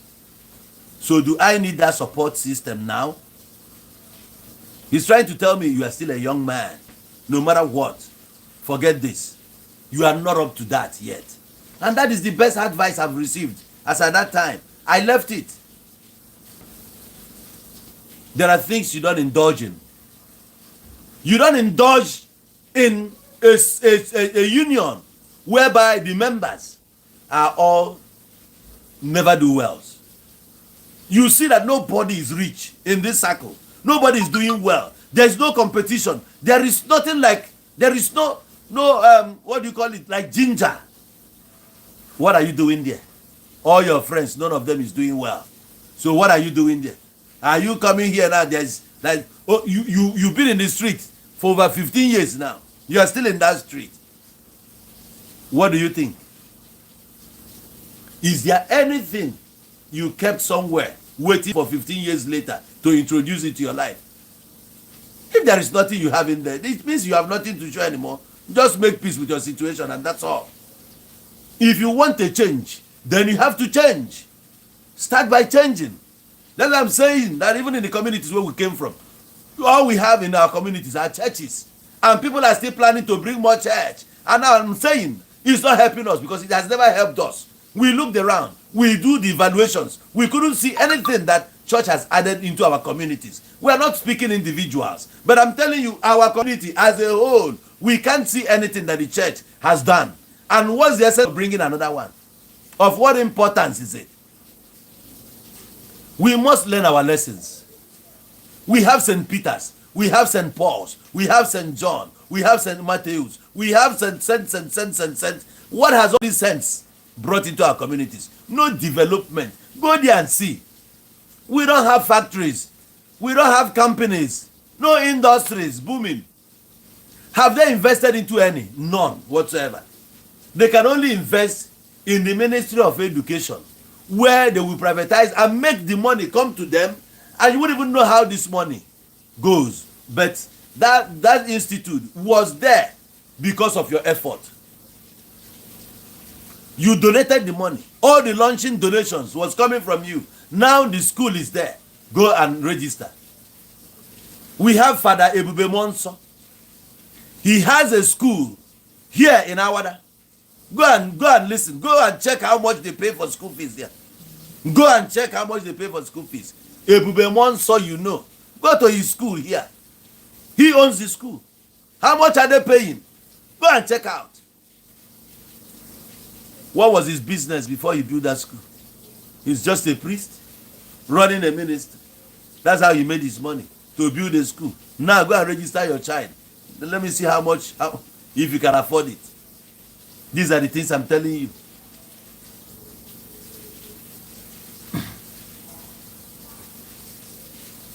We won't be telling each other truth. I was telling my people, my own community, that all the churches in our community are supposed to be taxed, levied, that they must contribute to the security. This security levy. Even anybody inhabiting this town, that is how it's done every other place abroad. People are paying utility bills, everything, people are paying. So the ones who are inhabiting our land, they are supposed to partake in seeing that the security of the town is made top notch. As a church, as an institute, as whatever existing in this community, you must partake, paying the security levy. At least there must be something the people are benefiting from this institute, whereby people are putting money every day, injecting money, and they are not getting anything in return. Not even to buy 1,000 keke and share to everybody. Tell them, we bought this keke 1.5 million. If you are able to pay 2 million, take it. You be like, yes, keke is now 1.5 million. Pay us 2 million. We give you 1 year to pay off. Or we give you 2 years to pay us 2 million. People will know that, yeah, at least people have benefited just for 500,000. And the time frame alone is enough. At least by the time you make 1 million, you can go obtain a loan of 1 million, pay it off, so that you'll be able to hustle to pay off that loan and know that under 1 year you were able to achieve it. As somebody who wants to, hustle and be someone in life, you won't be afraid of taking up a loan as long as you know what you can do, that you are able, because you are still young, your blood is still hot. You can do all things now. Not when you are down with responsibilities. Your wife is there, your children are there, your mom, your father, your parents, everybody is around you. You are not going anywhere. So it's now that you are still young that you have a strong shoulder to carry all these responsibilities, and it will not weigh you down. Not when you are getting to 40, you know already you are feeble. How then can you now carry the responsibility of your extended family, your own family, your immediate family? It's not possible, bro. You will die before 50. That's why you see some young men at the age of 35, white hair everywhere. You tell me it's nature. It's not nature. What nature? What nature? That one you call nature starts even by the time you are 9 years old, 11 years, 15 years. It's showing. People will know that, yes, this one is natural. Not when stress wants to kill you and now overnight white hair is coming everywhere. You tell me it's natural. Which kind of nature be that? Huh? We don't need no scholarships. Whether Catholic is giving people scholarship, we shouldn't be capitalizing on that. You don't need to give scholarship. Put something that will be putting food on their tables, so that parents can take care of their children. Yes, that's how it is everywhere. Put something in that community.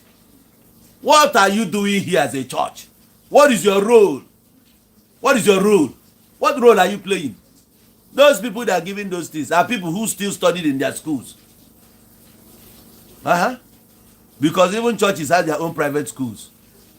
When you go through their school, they can now give you scholarship. What is scholarship? How many people? That thing is just buying things. It's just old format to make people stay. Nothing good is coming out of that thing anymore. We should be thinking forward now. Where you put your money? Where do I put my money? I'm not going there. It doesn't mean that you don't know your maker or you are not communicating. God is everywhere. You can worship your God in whichever way.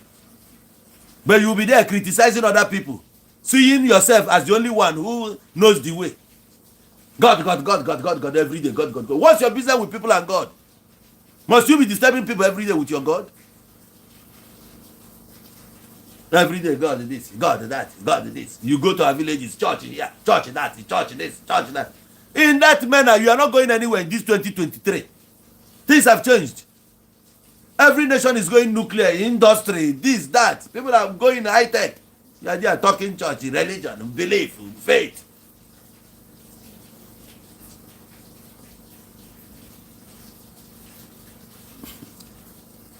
If your own is nature, it's fine. But I know that once it's nature, we start seeing it from early stage of your life. Anything that starts from 30, 28, 27 is not nature, it's stress. Stress can make you grow. Stress can make you develop white hair overnight. Gray hair, I'm telling you. People are talking of how to grow now. Economically. Expand. Spread your tentacles. Mount, just spread your wings and fly. How do they do that? Some wings are feeble. These are how we need to move, you know. Not every day you are telling people about God this, God that. You close your shop because you want to go and see your God. In this present day. How many rich men are telling this your story? How many rich men are going for outreach? That's why you are willing to kill somebody because of your God. That's why you can kill a brother just because of a God. That's the only thing you are thinking. That's the only thing you are thinking. God, God, God, church, church. You are willing to kill for church. You are willing to part ways with someone because of church. Are you not a madman? When people are trying to discover, make inventory, make discoveries. You never for once have you attended any exhibition before. You have not. People are looking for a way to break through in life. You are talking nonsense. The only thing that matters to you is God. God, in my church. Stop talking about Christianity. And what has talking about it put him? What have I benefited from when I'm talking about it? You can see that you are rotting away. You are dying slowly. You are slowly fading away. You can see that. You think that what you have here is sense. You don't have anything. You have no brain. You are brainless. Somebody is donating church to your community. He doesn't love you. He doesn't have any iota of love for that community. What stops him from giving you poetry? Putting one thing that will be bringing people every day, making sure that at the end of the month, every 25th of that month, people are going home with their salaries. In that way, you will be able to budget. Yes, you'll be able to put yourself in check. Know how you do your expenses. Know how you spend, do your spendings. This is the limit I can go. This is the limit I can go. I can't go beyond this. That's why somebody that has 20,000 can come out tomorrow here in Nigeria. He has nothing anymore. That's the country. We are not planning well. We are not planning well because we don't have basics. We don't have basics. So how do you plan? Tomorrow is your maternal uncle. They called you that he fell from tree. He's in the hospital. You run and go. You leave your business. You rush to that place. You are the only person they have now. After dealing with that one day your young cousin, they impregnated her, leave her now. She just gave birth in the hospital. And now they are demanding for 120, 150,000 from the hospital. You go and release her. Now they have seen their only way out. This business you just started, like it's moving now. Before you know it, you become the same level with them. Because the moment you see that your business is no longer doing well, You start attributing it to the sins of your ancestors because the man of God has told you. It's you that went to ask man of God. That's why man of God was able to know that you are an idiot. He will start telling you that the source of your problem is whatever tree that is standing in front of your father's house. That's when you remember that there was a day you are coming in. You saw a black bird that fly. That's the exact place where all the evil spirit in your community comes together in the night. They are the ones that are holding you down. Were you not looking for your clothes one day? My shirt. They know that you are stupid. That's how they begin to exploit you because they know you have nothing to offer. The next thing they tell you they want to come for family liberation. You will count the little money you have and give to them. They will come and talk nonsense and go. Holy Spirit this. Olive oil they will buy for 2,000, 1,500. Just bring in one carton. That you pay them how much? Ha! The bus that brought them there, they chartered it. Highest they pay 40,000 or 50 for the transport. The rest of the 600,000, the pastor will pocket it 700, 750. That's how they make their money. Just to come and run up and down. Some of them will prepare charm already. They come open one place and tell you, look at what they buried here. You think your problem is over. You go back there, the same problem persists. Before you know it, you close down shop. You go join them and become prayer warrior. They will tell you that you have a calling. That the Lord said you will work in his vineyard. That's how you become a prayer warrior today. When others are in their business places, you are there carrying camera. You are there playing band. You are not collecting money. You are doing it for God. How stupid they can think. You are now an ushering in the church. When your mates are out there surviving, doing one or two things, exploring. When you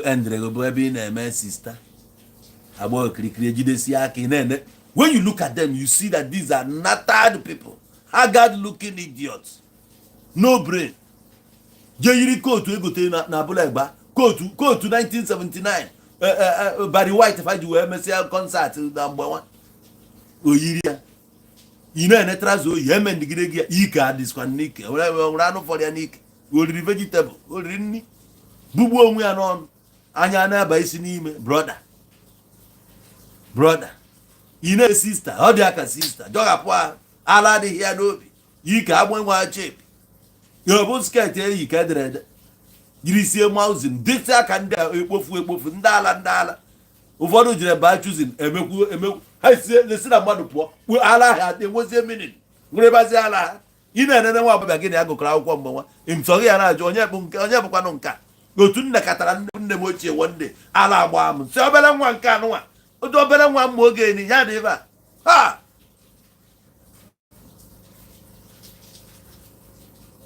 They have destroyed our people. So trying to liberate them, it will take us time. But you see, I'm not giving up. Giving up now is my last option. Giving up is my last option. I'm not giving up. I'm telling you, I'm not giving up. I will continue telling you. I am going to exercise that spirit of failure in you, but I'm not going to use any other thing. My mojo is this, my tongue. That's the only thing that can waken you from your slumber. That's the only thing that can waken you from that pit where you are. You are in a dungeon and you think that somebody kept you there. You are the one that kept yourself there because you are so comfortable being there. You are there, you are comfortable. If you are not comfortable, this is your opportunity to stand up and say, man, I'm done. Enough is enough. I am walking away. I'm walking away from the troubles in my life. I'm walking away. And I find a better day. I'm walking away. Craig David. Okay? That's all you need. That's all you need. You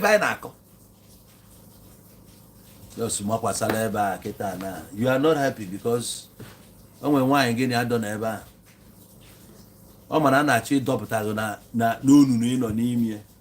You are dying slowly, you don't know. And let me quickly warn you, if you don't know, let me quickly warn you. You're going to die. you're going to die. Maybe not right away, because you are still young and strong. The time comes when you get Janya Gaffia. If you ain't up, they ain't up. You ain't up. You go see him now. You go see him. And if you get America, if you have a responsibility, okay, my God, imagine what you don't go to Piasment here 5.4, 5,400. All one them mother.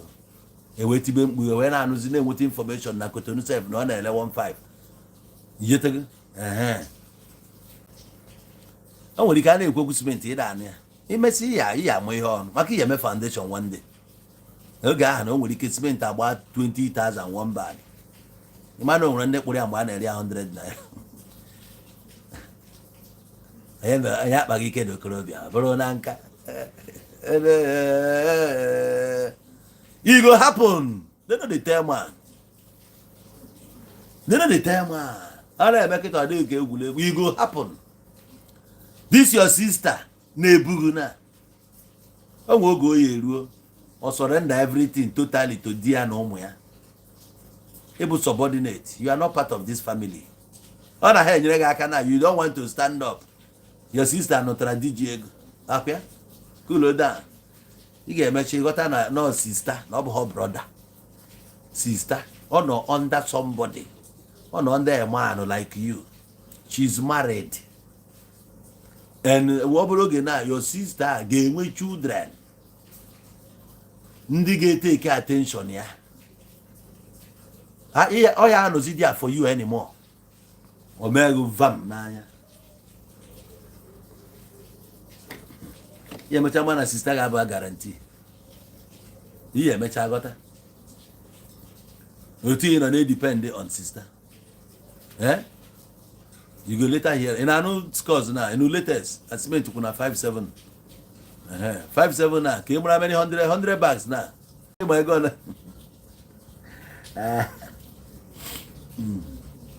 So 5.7 boy a bag. So 10 bags we go do 57,000. So each 100 bags now. Or 570,000. 100 bags. Why am I going to need them? You must have no responsibility. You're going to teach you a lesson. No, we will not be there then. I'm not going to be here forever. Itu are the book of Bukos Haginisina.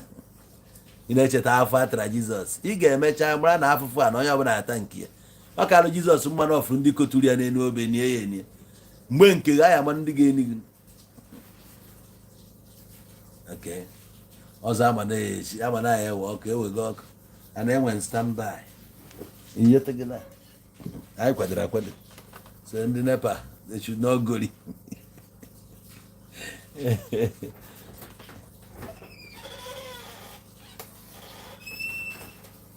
Thank you. You are the best. I beg, bring me water. Huh? On what? No. No, on the jet. Yeah. Just get me water when you come. Sorry about that. Okay. So that's reality. Now what not say at your end. Nobody is coming to tell you. Adagwa madagwa. Ogana kugunanya. Iwenanya gana banafia. He wanna say to go. Man say to go. Otu aka get see no. Ejo occasion. I got no occasion. Eh? Efusia ụmụ ndị otu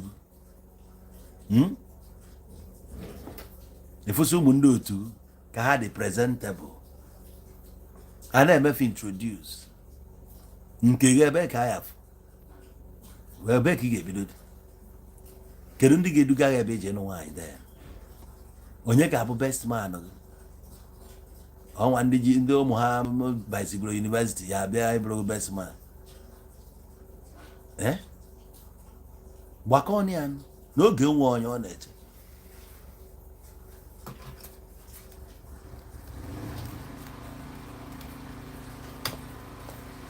We're back again. Sorry, let me try to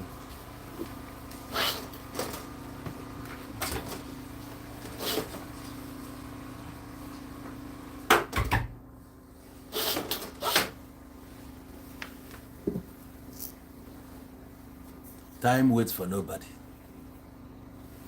It doesn't wait for anyone. So in the essence, if I shut down, actually came out of that now. Will never determine your future. In one time, it's your own about if it's not working out. Yeah. Thanks, my baby.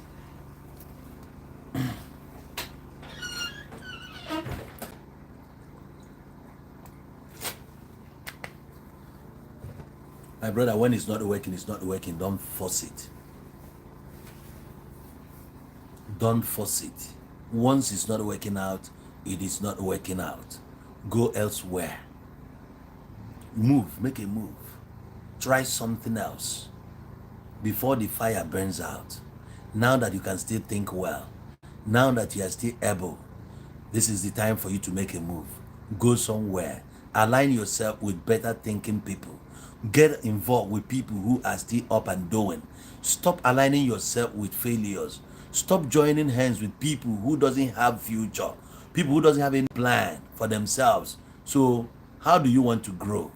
You start thinking today after hearing my voice, and the best thing you can do for me over this video is to share it so that other people can get to listen to it as well, because it will cause a massive change in people's life. It will change the way they think. It will change the way they see themselves or how they carry themselves. Some people are seeing themselves like they will never rise again. But I still put it to you, bro. It's all sitting here. Whatever you think you can do, you can. The only people who have succeeded in life are those ones who believe in themselves, who thinks that they can. They are the ones that did it. They are the ones that achieved it. If you never believe in yourself, if you never think you can never. That is the gospel truth. Any other thing they are telling you over there where you think there is life, there is no life outside what I've just told you. Don't think that it's over. The last option here is giving up. Do not give up. Don't give up. There is still something you can do. Do not give up. When this door closes, others are still open. It's just that you have not explored. When you step out, you see there are more than 1 million things that you can do. It's just because you've not given it a thought. That's why you never knew that there are opportunities out there. You don't need to be a tailor these days in order to sew clothes for people. You can sub it. Yes, you can sub. All you need to do is put out the designs out there. Whoever sees it and likes it, you negotiate. You can run. Our ancestors introduced it and it has always been there. It's another means of survival. Today, Washington Estate is selling. You can still come to me. You can bring somebody. Bring a client, you sell, you take your own percentage. It happens. From there, you can explore other avenues to make money. There are so many ways you can make money. Those ones who are living in China, living in Dubai, living in Pakistan, India, Turkey. Do they own companies there? They don't. Somebody's living in the United States, bringing cars. You think he produces cars? No. You see, he goes there, put up a picture, and you say you like it. You send money, he buys it in auction and send it to you. He takes his own commission. That's how people survive. This thing is called common sense. I have a brother in Lagos who sells cars. He started with nothing. He just aligned himself where they are selling cars because of his love for cars. He went there. He started like that. And then, how did he start selling cars of his own? He started with old jalopy. He got one, tried to put it up, and he sold it. And that thing alone gave him that motivation to continue. He continued, and today he has a lot of cars of his own. First class. Direct to Kumbos, even Nigerian used. It's only those who think that they can that made it in life. If you think you cannot, then you cannot. That's why somebody went abroad and after 1 week he returned and said that he don't think he can do that. Others went there and stayed and they did it. So that's my message for you tonight. You don't have to give up, bro. And you don't have to depend on someone. When that person you are depending on says, I'm tired of you, he becomes a bad person. Yes, because he gave you the first time, he gave you the second time, he gave you the third time, you now privileged and now you think it's your right. It's not your right. Being your brother doesn't mean he's going to die for you. You have 2 hands, you have 2 legs. You can still go out there and fend for yourself. You are married to a rich woman. It's not even a guarantee. She can kick you out tomorrow knowing that you have nothing to offer.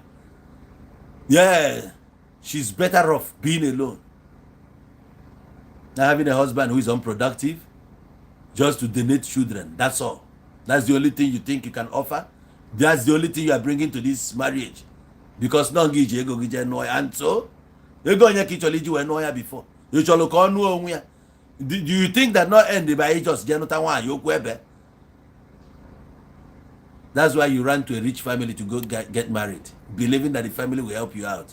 Oh, really? You are married to a girl. He has a brother that lives abroad.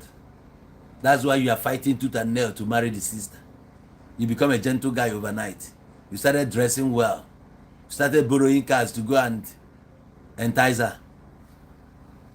You forgot that that guy you are looking up to is a street guy. He wants to know what you can do. He wants to see your capabilities. Chenana tu tega to tadia. Onya na amu anya na akpu brain. Na agbayali. Na eme ife obu na oge eme. Osi abo no maazi aka ma no solo anata fe ego. Ojo inu onwe ya. Ure age atunye ya n'ime ofia. O Nigeria ka na mo na ga brokwa ogbo. Tufuo the age. Debi anu so jeba to survive. No le eba ngira mmadụ kwuyali ọnụ mo na ga brokwa ogbo. O dika ogbo ya o dika. Dey ya ebilugi. Imakwa ebilugi imakwa ogbo. Kocha ai ko ogbo gi gosi ai fi mewu. Akogiri akogiri. Eba ka nna watch this video. Thank you so much for giving me your time. Kwa giana.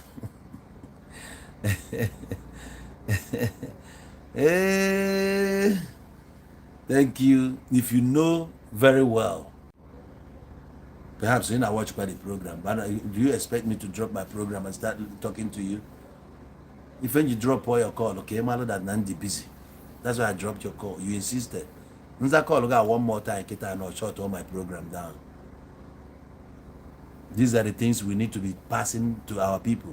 When you call somebody or drop a call, you don't need to repeat. Chelosia na unya adi free oga kpogi. Sometimes eke na badge na room mmadu. Unya na ezo phone yezo. Ye na akpo na apin you call o. Ye na akpokwa na akpo. At the end of the day, ye laput ya. And all that call go always we na akpo. These are the things we need to be teaching them here. But you know, to be insult to them. But if you don't insult them, they will learn.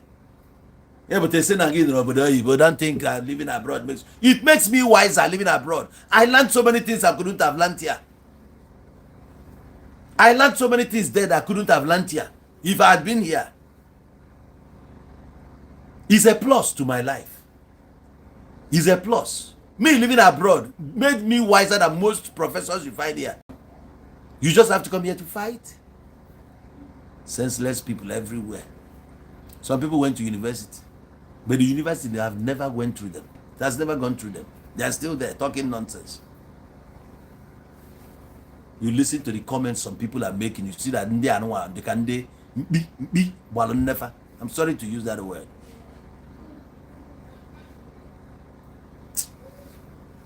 I pity some women for real. If you ever come back to an Igbo, my dear, try to move around. Try to move around. Tell you what. When we laugh younger, behind the home hustling. Now as well young girls. So some girls who did like 7 years ago, 8 years ago, 10 years ago, 5 years ago. How no na hustle. Nkilikata their numbers now. Then where are the men? Where are they? Where are they? Let me shock you. Some men na ni webe ya for have ikunye no tutu. Ajebe na babi ijebu. Bet Niger. Eba ka ha na ano. nwunye akwa okwu tie ihe na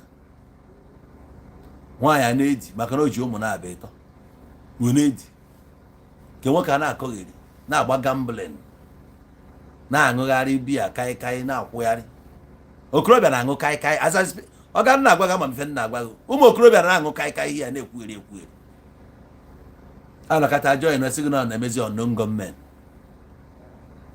ịghọta ihe a na-agwa gị n'ala Igbo ebe na-akọgheri akọgheri no nothing onwe nke jisiri ike mepe nwue ebe a na ụmụ small joint like ebe a na-abịa aṅụchalụ biya tie ya egwu mee ya ebene na siga na ndị otu ebe a ka anyị na-ejezi akwa nwoke ibia mechakọnọlụ ife ahụ ebe a ka ọ ya ejezi na-atụgbakọ ọkpa na just na-akpaso nkata kedu ka obi ga-adị nwaanyị ahụ a na-anụ anụ kedu ka obi ga-adị ya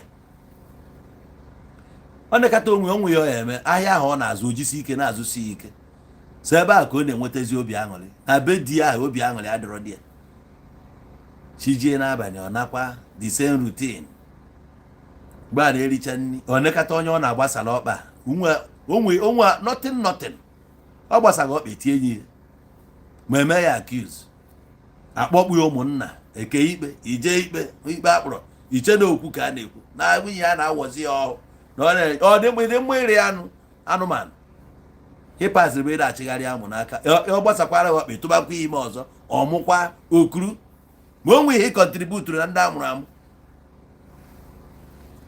nye donatus donọ ihe nọbụ ị na-edoneti spam a na-amụpụ nwa ka esi enye ha nne ịma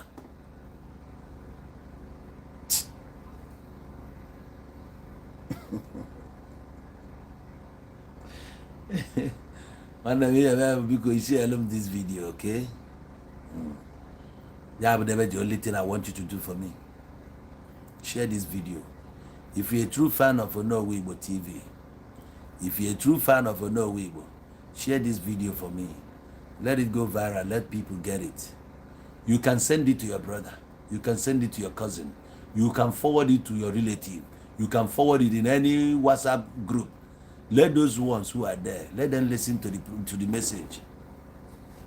I know they will fight me, they will attack me for talking about church. It's not your fight. It's the reason why I'm here. Let them carry it and come. Come.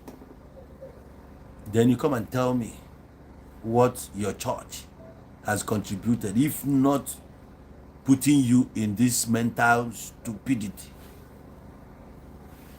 Thank you, one. Ma bụkwa na ihe echi akwa nsogbu adịrọ dịkwa ka ndị mbụ because ekwucha m okwu last time na gị share the video very few share ya gị nwa akọ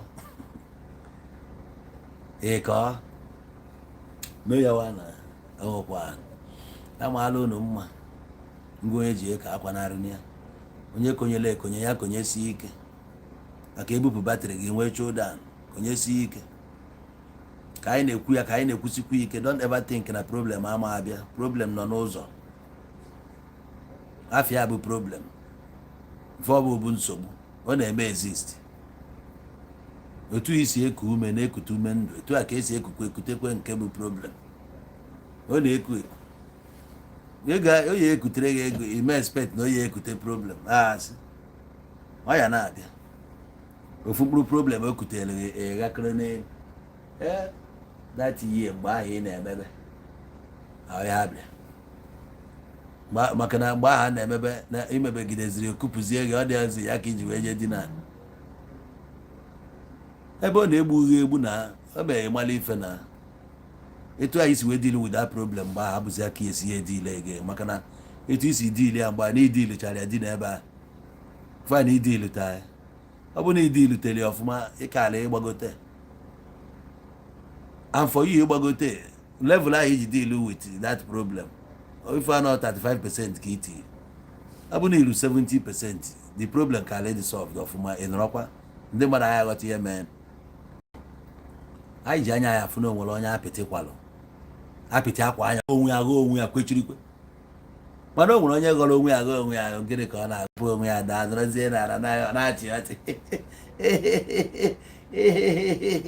and the man kiri be dinner. hazi gị na ụfọdụ ewelite nwere aka ka adọnite na nọrọzie ebe a etu a ka life journey dị. Enwere ndị adakwalụ fada binie on their own teachers ya na-emove. Ụfọdụ ka apịtị ahụ kwaziri okirikata onwe ya nke gwu ya ọtọ nọ na chigaba azụ. All stages dị n'ụwa. Thank you for sharing the program. Thank you so much. These are the people. These are the people who were the channel. These are the people who be the real fans. Ndị ga-eje na their channel, ndị ga-eje na their timeline. Ị na-aga efu this video. Efu na nke a dị iche na ofesi onye a dị iche na nke na-efu. Edu onye aka, you get the message. Enu ife onye a na-ekwu. In that way, onye ọzọ anụkwu ya. So etu ahụ ị nọ, ị na-ebugharị Bible ezi ndị mmadụ na the book of Nkasịa. Go and buy your Bible. The same way you need to share the video. You don't need to be running. Just share the video. Somebody will stumble into the video tomorrow. Onye alu ogenya. Of ifebu word of life. How he can survive. Malo that he's the only one that can stand up and do it for himself. Don't worry na abi meluya. Nobody. Onye aji ego ya be help. Iche na amuri amu ego. Afa mmadu ba amulo ye na ego. O mbo ka ogbalo. O melu something ị na-eme nwuro. Only for put you up. Honor at a certain place, ebe na anọrọ that time. Honor level opportunity at your strike ya ghọrịa n'elu. O mere ife ị na-eme nwụrọ. Ị na-eme different ya nwere eme different mgbalịa onye bi dị iche na. Ị hapụ da amekwa ka ịma amụ ya ịgbakwujezie ya nyere gị aka. Ya nyere gị aka, ọ ma na onwe ihe ị na-eme ya nyere gị aka. Ọ ga-azụzupụ ebe ọsịsọ. Ya nyere gịnị ka ọ emere gị na? Ka ọ kpọrọ gị eti gị, ọ bụ akpọrọ gị eti gị ebe a, ị ga-ekwe nọ ebe a. Ụfọdụ ka akpọrọ ji asị ara aghọta ihe a na-eme ebe. Ụfọdụ jiri ebe a jee nwa ya tara atọ egwu ebe ọ ya ya nwa tara atọ. Ụfọdụ ka akpọrọ je ebe a, o jee ebe a nenebe ike nwunye onye ọ chọtara. Nenebe chụgharịba ọyị ya nwaanyị, onye akpọ. Ụfọdụ ka akpọrọ je ebe ahụ, onye kpọgụ bịa suru ugwu ọga, ngị nwee suru ugwu ọga. Anụmanụ.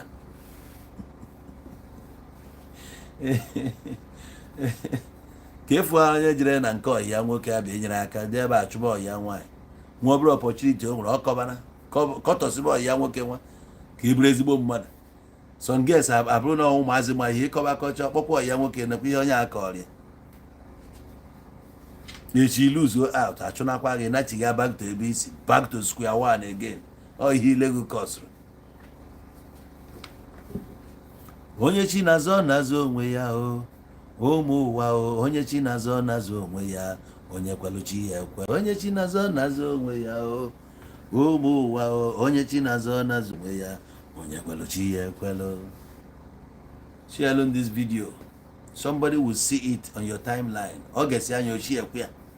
Onye abụ na the video na-aga. Share the video. Share tụsa anya. Ọ ga-enwe somebody ike na-acha egwu n'ọlụ. Ọ ga-enwe somebody that is about to give up. Ọ ga-enwe somebody ike gwugolo already. This message ga-akpọ n'ime mmụọ ya. This message ga-atụta ya. Ya ka o ji nwee need na ị ga-atụsa ya. It's about watching on Ndowa Igbo. It's about you sharing the video to the privilege of ndị ọzọ, so that they will get to listen to the video. They will get the message proper and allow the message to sit in here ọfụma. My message wee ebe ọ na-anọ. It doesn't sit in the brain. It sits in the heart. Ọ na-anọ n'imeju na akọrọ ebe a ka ọ na-eje nọrọ. Gịnị a ga-anọ steady. That's the difference. Thank you. Nkwu ya ma alụghị m onye afọ tasị fụ echi. Emela anyị n'orie, meela anyị n'afọ, meela anyị na nkwọ, meela anyị na eke n'afịa na ụbọchị na-anọ. Anyị gbuo n'aka nni gbuo n'aka ekpe mma ka anyị ga-egbute ife tọmụtọ ọbụla mgbe anyị ji gbuo ka anyị ga-egbute ife ọma. Ọ bụrụ onye je dọnọ n'aka nni dọnọ n'aka ekpe. Anyị gbuo n'aka nni gbuo n'aka ekpe anyị ga-egbute ife ọma. Ife ahụ anyị na-eme ka anyị wee mata ya aka nzu. Anyị ga-akwụ ọtọ na-eme. Anyị ama nọchiri mmadụ ụzọ. Ife anyị kwụ bụ egbe belụ ugo belụ. Ma nke sizi ibi ebe na nkuku anyị. Chụọ nke ị ka nchụọ nke m. Ọgazi n'ụzọ anyị. Awele n'ụzọ ije anyị. Anyị ga-azụ na ka afịa mana anyị ama na ka afịa. Ka ọ maalụ na anyị mma. Chukwu abịama ekene ka anyị ji anyanwụ na-eze enu osebụla ụwa. Anyị kpọkwara ndị nna anyị fa ndị mbụ na ndị egede ndị ichie ụmụ ọkpụ kpọọ ndị otu nwoke na ndị otu nwaanyị. Agwụ anyị si gị gbara ile gaa mana nsọ. Anyị bụ ụmụazị anyị na-awụ arụ n'afọ nwụrọ nke anyị ma ka ọ bụ na anyị kwutere ya gazie nke anyị na-ekwutere ọ na-analị ya gbazie ya ka ọ ga-adị kụzielu na anyị nke anyị na-amarọ. A sị akụkọ na-akpa nne anya ovi akọni ya. Anyị mana ndị iro gbara gburugburu mana onye ndị iro gbara gburugburu ndị nna anyị fagwara anyị na-alụ alụ ka o ji aga. Anyị kpaa ọfụma anyị kpaa ọkpa akpa anyị agafee n'ọfịa ogwu amadụ anyị maka na anyị maara na ogwu dị n'ọfịa wee na-eje. Ọ ife ndị nna anyị fagwara anyị akpata na ya ma arapụ ndị nna anyị fa kụziri anyị jee kọgheribe ihe ndị ọzọ na-akụziri anyị maka na etele ụgbọ etele ose mmiri dọọlụ na-ejude ọlụ nwa nkịta. Ihe niile fụ ya na-eme anyị ma na anyị ga-amata aka nzu n'ife anyị na-eme. Osebụla ụwa n'aka ụka anyị nọ. Chi anyị na anyị bịa ụwa. Chi anyị na-agụ anyị anyị kwu na ọ ya dịrị anyị na mma. Mbọsị njọ ụkwụ apụkwa na anyị n'ilu ife ọma na-eme n'iru duru na anyị dọrọ n'iru a ọ na-eme n'azụ anyị nọrọ n'azụ ebe mmadụ ka anyị ga-anọ ebe njọ dị anyị ma akpọta ya n'iru. Niile na-echi anyị unyi ndị na-akọta anyị ndị na-agba anyị ụchụ ife niile a ga-anachighara ha mee enume a na ọ ga-anachighara ha. Ndị sụrụ oyibo si na back to sender. Anyị nọfa n'ọnụ ọna nkịtị ya azụ n'afịa udene isi nwa dibịa ejiri ya nne mgbọrọgwụ isi udene ọ na-agbakwanụ ncha. Ọ bụrụzi okilikili ka a na-agba ukwu ose na ali elu ọgazi amaka eji agọ mmụọ na ọka etu a ka ọ ga-adị. Anyị ga-ejiri obodo anyị ga-anụrụ obodo anyị ga-aka mkpụmkpụ ka mkpụmkpụ isi ga-adị anyị kurumakpụ. Anyị ya anwụ ma oge anyị erube anyị ka bụ ụmụazị. Ọnya ka ha na-agba mbọ ka etipịa anyị ka egbuo anyị na mmụọ gbuo anyị na mmadụ gbara anyị from mbọsị a mụrụ anyị gbaa anyị isi n'ụlọ ụka ebe a na-aka ụka nwere isi n'ọdụ ebe ya eje chakoni anyị tigo nya azọbanụgo ahụ kirikiri ka a gbara ha go ndị bụ iloda mmụọ go ya chụọlụgo nke a melụgo nke a chefuo na ya ga-akwụ ọtọ meelu onwe ihe ga-echigo na obi rivilu na denja dị nke ka ọ dịrị gị ịma ka isi ya akpa ọkpa akpa. Chukwu gọzie ụmụ Igbo gọzie ebe mmiri madebere Igbo. Ọ dịrị nwoke mma ya dịrị nwaanyị mma ezinụlọ niile na-eme ngasa ka anyị na-ekwu ka meseji abaa dị ya ka nwoke kunie ndị na-arahụ ụra teta n'ụra nwoke mara na ya bụ nwoke nwaanyị amara na ya bụ nwaanyị. Onye ọbụla mee nke ya onye mara nke ọ na-eme o mesie ya ike ihe niile wee gaa nke ọma na ọ nwee ka ọ dị iko ipete eri na hanga ọ dị atọ ụtọ n'anya ka ọ maalụ na anyị mma lekwa anyị na Chukwu lekwa anyị na n'ihu ihe dewe Igbo eze ụmụ iyo ọgazigo. Ndị na-ewere vidiyo mee eje mee vidiyo bịakwa nwelụ nke a jee mee ọ pesi ka anyị na-eset mana na-enyekwa kredit mgbe ụfọdụ maka nna afụsị ma ihe unu na-eji vidiyo mee ebe ọ na-ewekwa m iwe.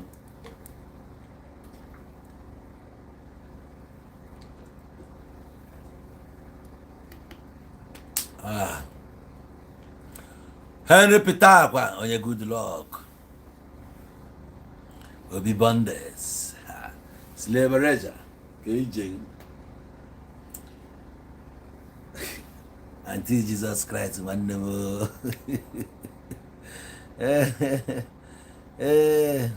have innocent remain blessed too bro blessing Obi.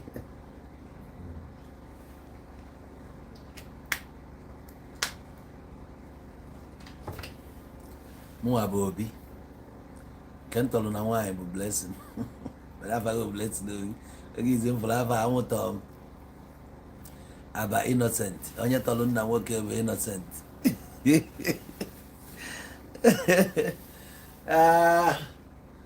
Innocence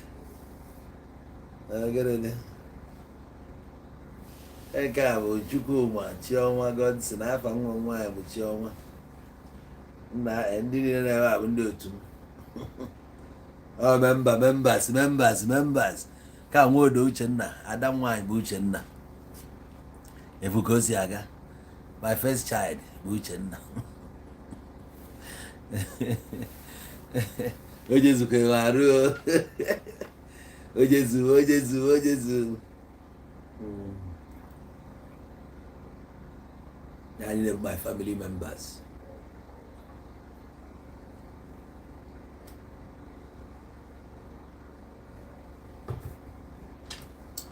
Because share on this video, huh? maka ọ dị na echi ma efu ata m na efu dị suit na ọ 3 piece nwa anyị sị ka anyị gwa ndị pastọ na anyị na-enwe ya enwe ọ bụrụ sampụl anyị na anyị aga anyị nwere enwe ọ bụrụ sampụl akụlo dan ọrụ a ha na-eri ndị mmadụ anyị abịago to decode it ka anyị cast ya dị ọrụ. Thank you my brother Chukwuma Chioma Godson, thank you. In on South Africa, thank God you be there. Iji anya go fi na for na many guys na-eke eko. Many guys ije ile ọgwụ nọzi na aṅụzi dị ọgwụ today. Si na mmadụ pụa. Iji anya ga afia na street. Aga kozili ga akọl. Charles. Charles, oh, you go Charlie na South Africa. Charles. I'm going to challenge my family. I'm going to challenge my family. Charles. Alright. I'm going to do on YouTube. God is an H. I love you guys. Good night.